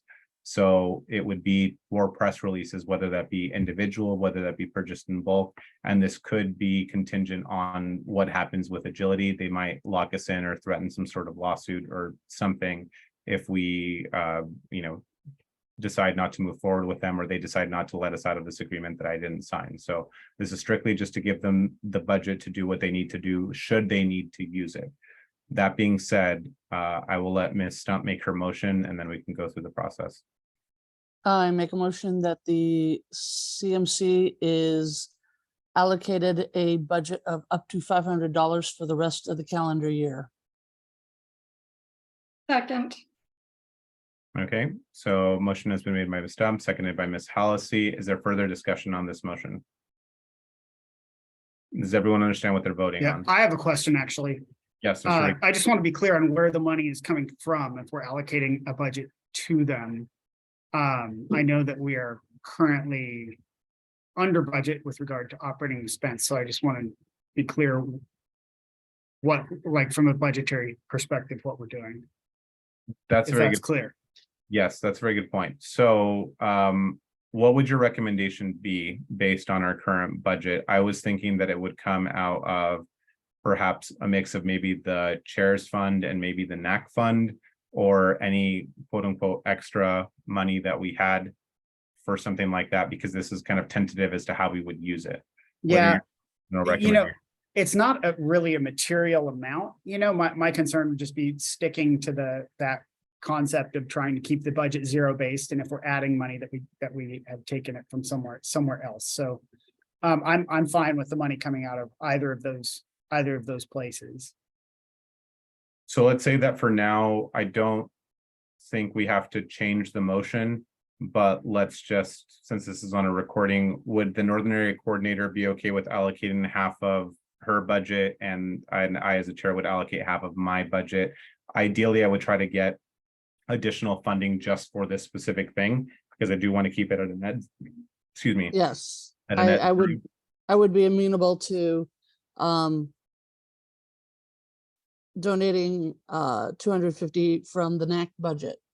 And worst case scenario, this could be, I do want to keep the net zero thing, and I'm glad the treasurer brought this up. Worst case scenario, and we don't have to figure this out now, but as the time comes, we could maybe pull the majority from the chair's budget to $200, and maybe if each of the area coordinators, if they don't have funds already allocated towards something else, maybe 100 from each, because this would be something that would benefit the state.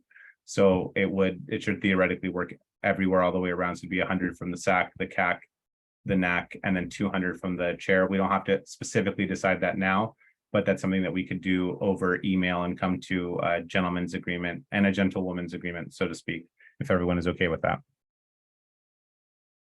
I'm fine with that. Okay. Area coordinators, would you be okay with that if that was the worst case scenario for you?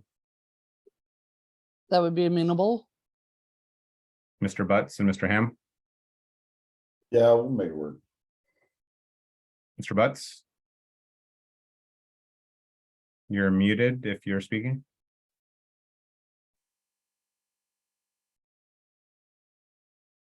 Mr. Butts on the call still, or is he asleep?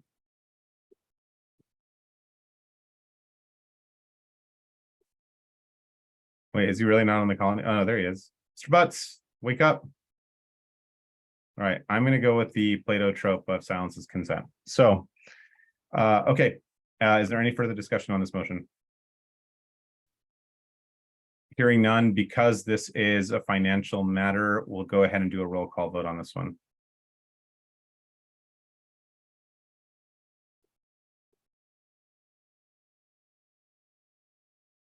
All right.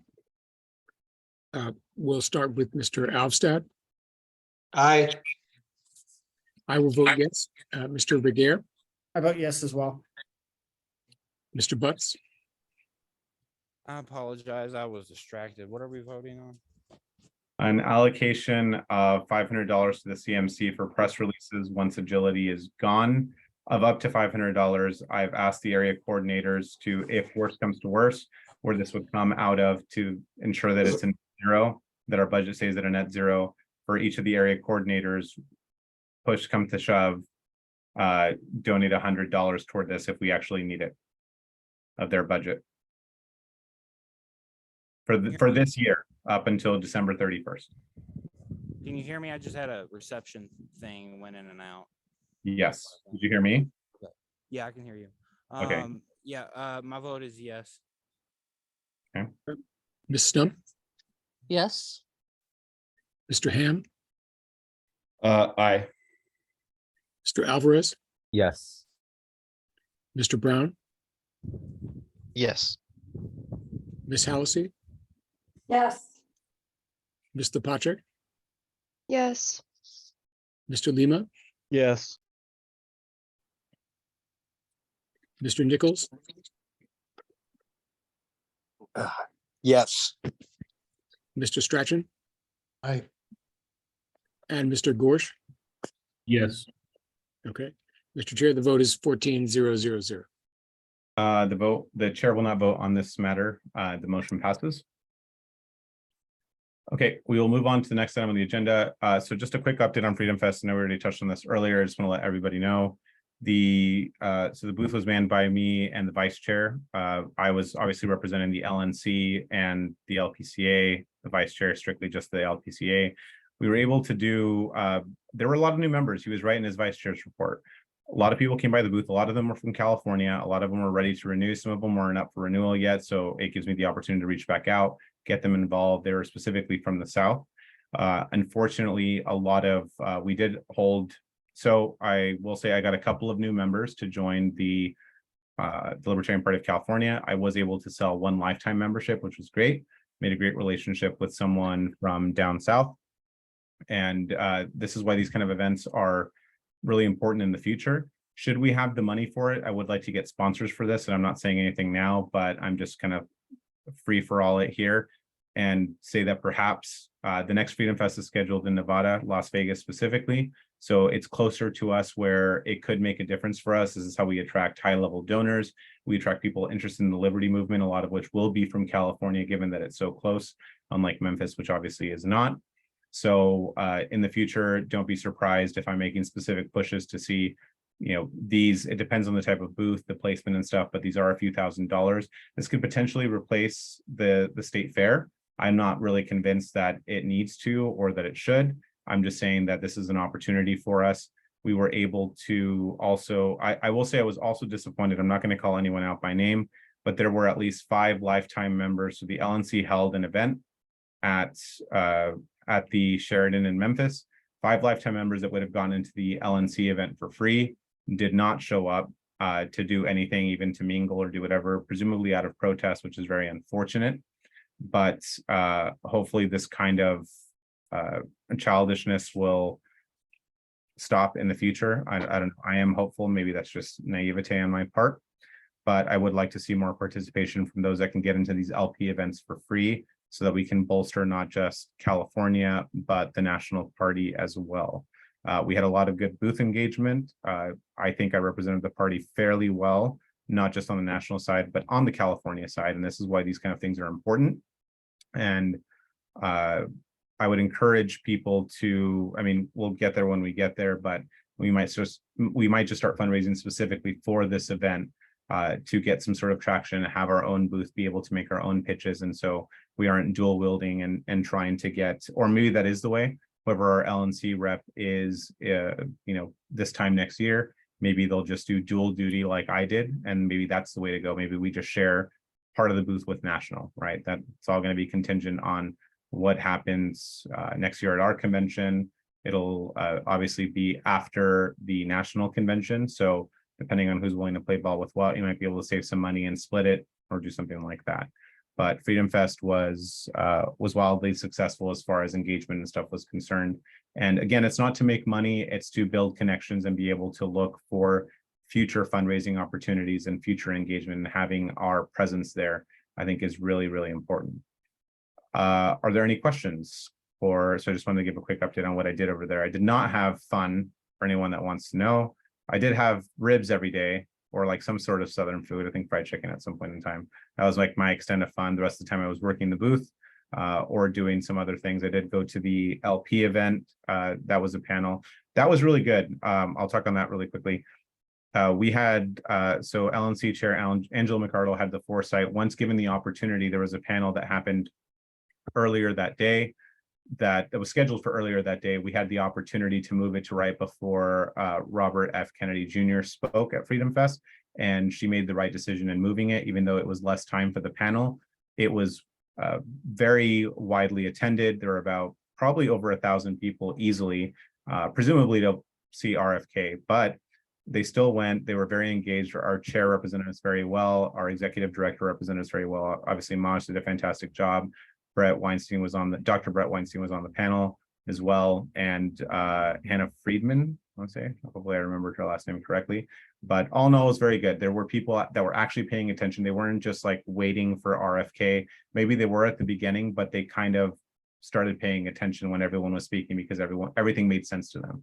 So that was just very good all the way around.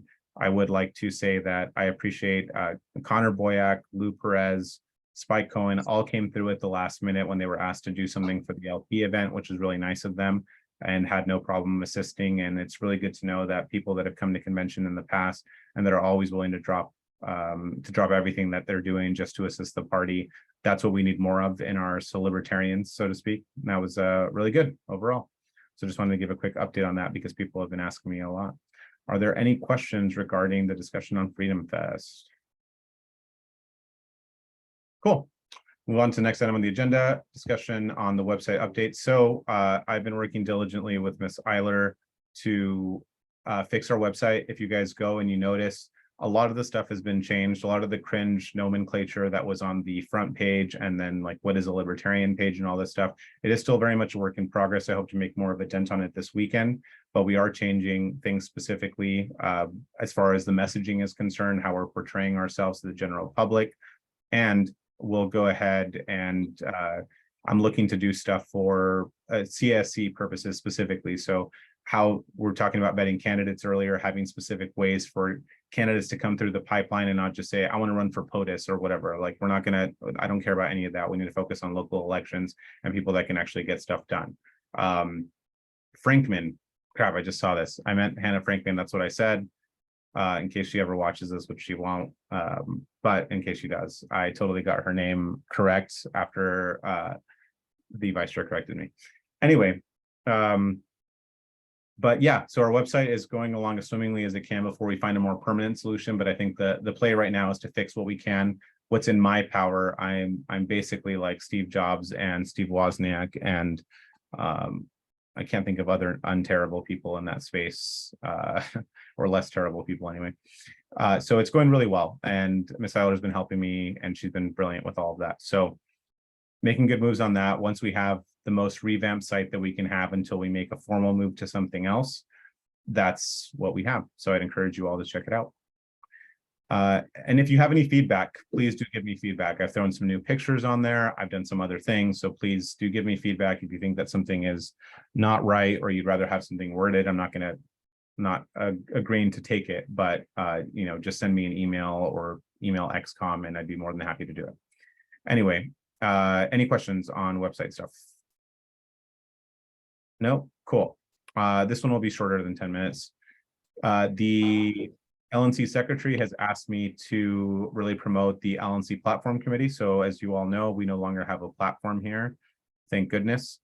And the LNC does have a platform committee that is our platform. So the LNC does vote on people that come in through the pipeline and apply to be on the platform committee. Because we're our own region, we do get to, as the executive committee, we get to appoint our own platform representative and our own alternate in addition to whatever the LNC votes on. So ideally, if we want the platform to be more in California's image, we would want to encourage people to vote on platform stuff. So if the LNC platform is something that interests you and you want to control the messaging on the national, national stage, which also affects us at the state level, I would encourage any of you to apply. The application link is embedded in the agenda. And then in addition to that, we will be able to appoint someone. And this is not, I think you are required to go to national convention. So if you're going to national convention, I think they do meet or something like that. I'm not 100% sure on that. I can find out. I do believe it's on the website. But we do get their virtual meetings. So you would attend, I think that they're once every few weeks or something like that once the committee actually gets underway. But I think that Mr. Alfstead is planning on either applying or hopefully being the appointee. He's done it in the past, but he has something to say, so I'll give him the floor.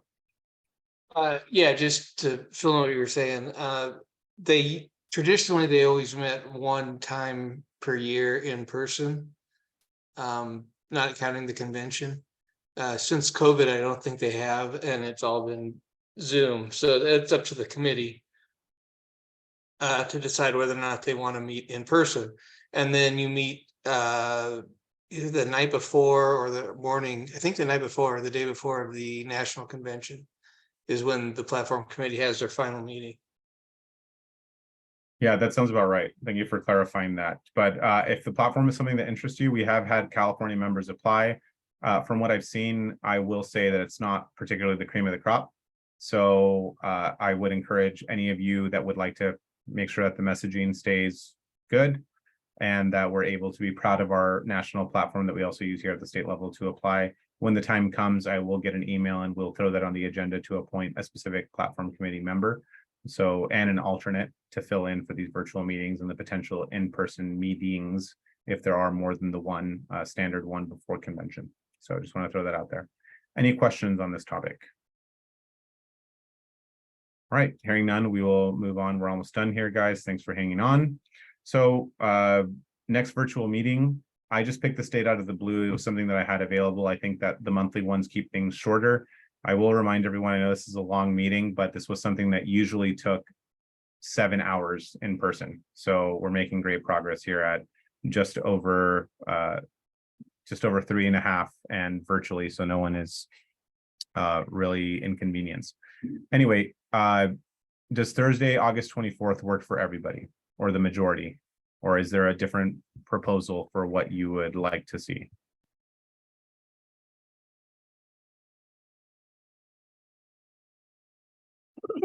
That's a Thursday as well. Thursday seemed to work for the most, for the majority of people. So that's why I picked that. No other, and I figured that most people want weekends free. I'm committed to the LNC on Sunday streams, so that's What my- date was that again? that would be August 24th, and I was suggesting 7 p.m. It would be a significantly shorter meeting since this was like the quarterly meeting where we went over the reports. This would just be a standard meeting to clean up any stuff, get some updates on things. It wouldn't be like this one. The Okay, quarterly that's fine meetings with are. me. Does August 24th at 7 p.m. not work for anybody? Cool. I will go ahead and move then for the sake of expediency to have our next virtual XCOM meeting on August 24th, 2020, our standard meeting on August 24th, 2023 at 7 p.m. Is there a second? I'll second. Seconded by Mr. Alvarez. Is there a discussion? Hearing none, we'll move to a vote. Is there any objection to having the next virtual XCOM meeting on August 24th at 7 p.m., which is a Thursday? Hearing none, the motion passes. Excellent. We'll move on to the next one. We don't have to vote on this now. I just want to remind everybody, it's more to keep this in the back of your minds. If we do end up having the LNC, I am proposing that the LNC in-person meeting it's going to be in Laguna Beach. Most likely I'm working on this with Miss Eiler. The venue is not yet solidified, but the date seems to be, this is the preference for most of the LNC members that would travel to California, would be November 4th.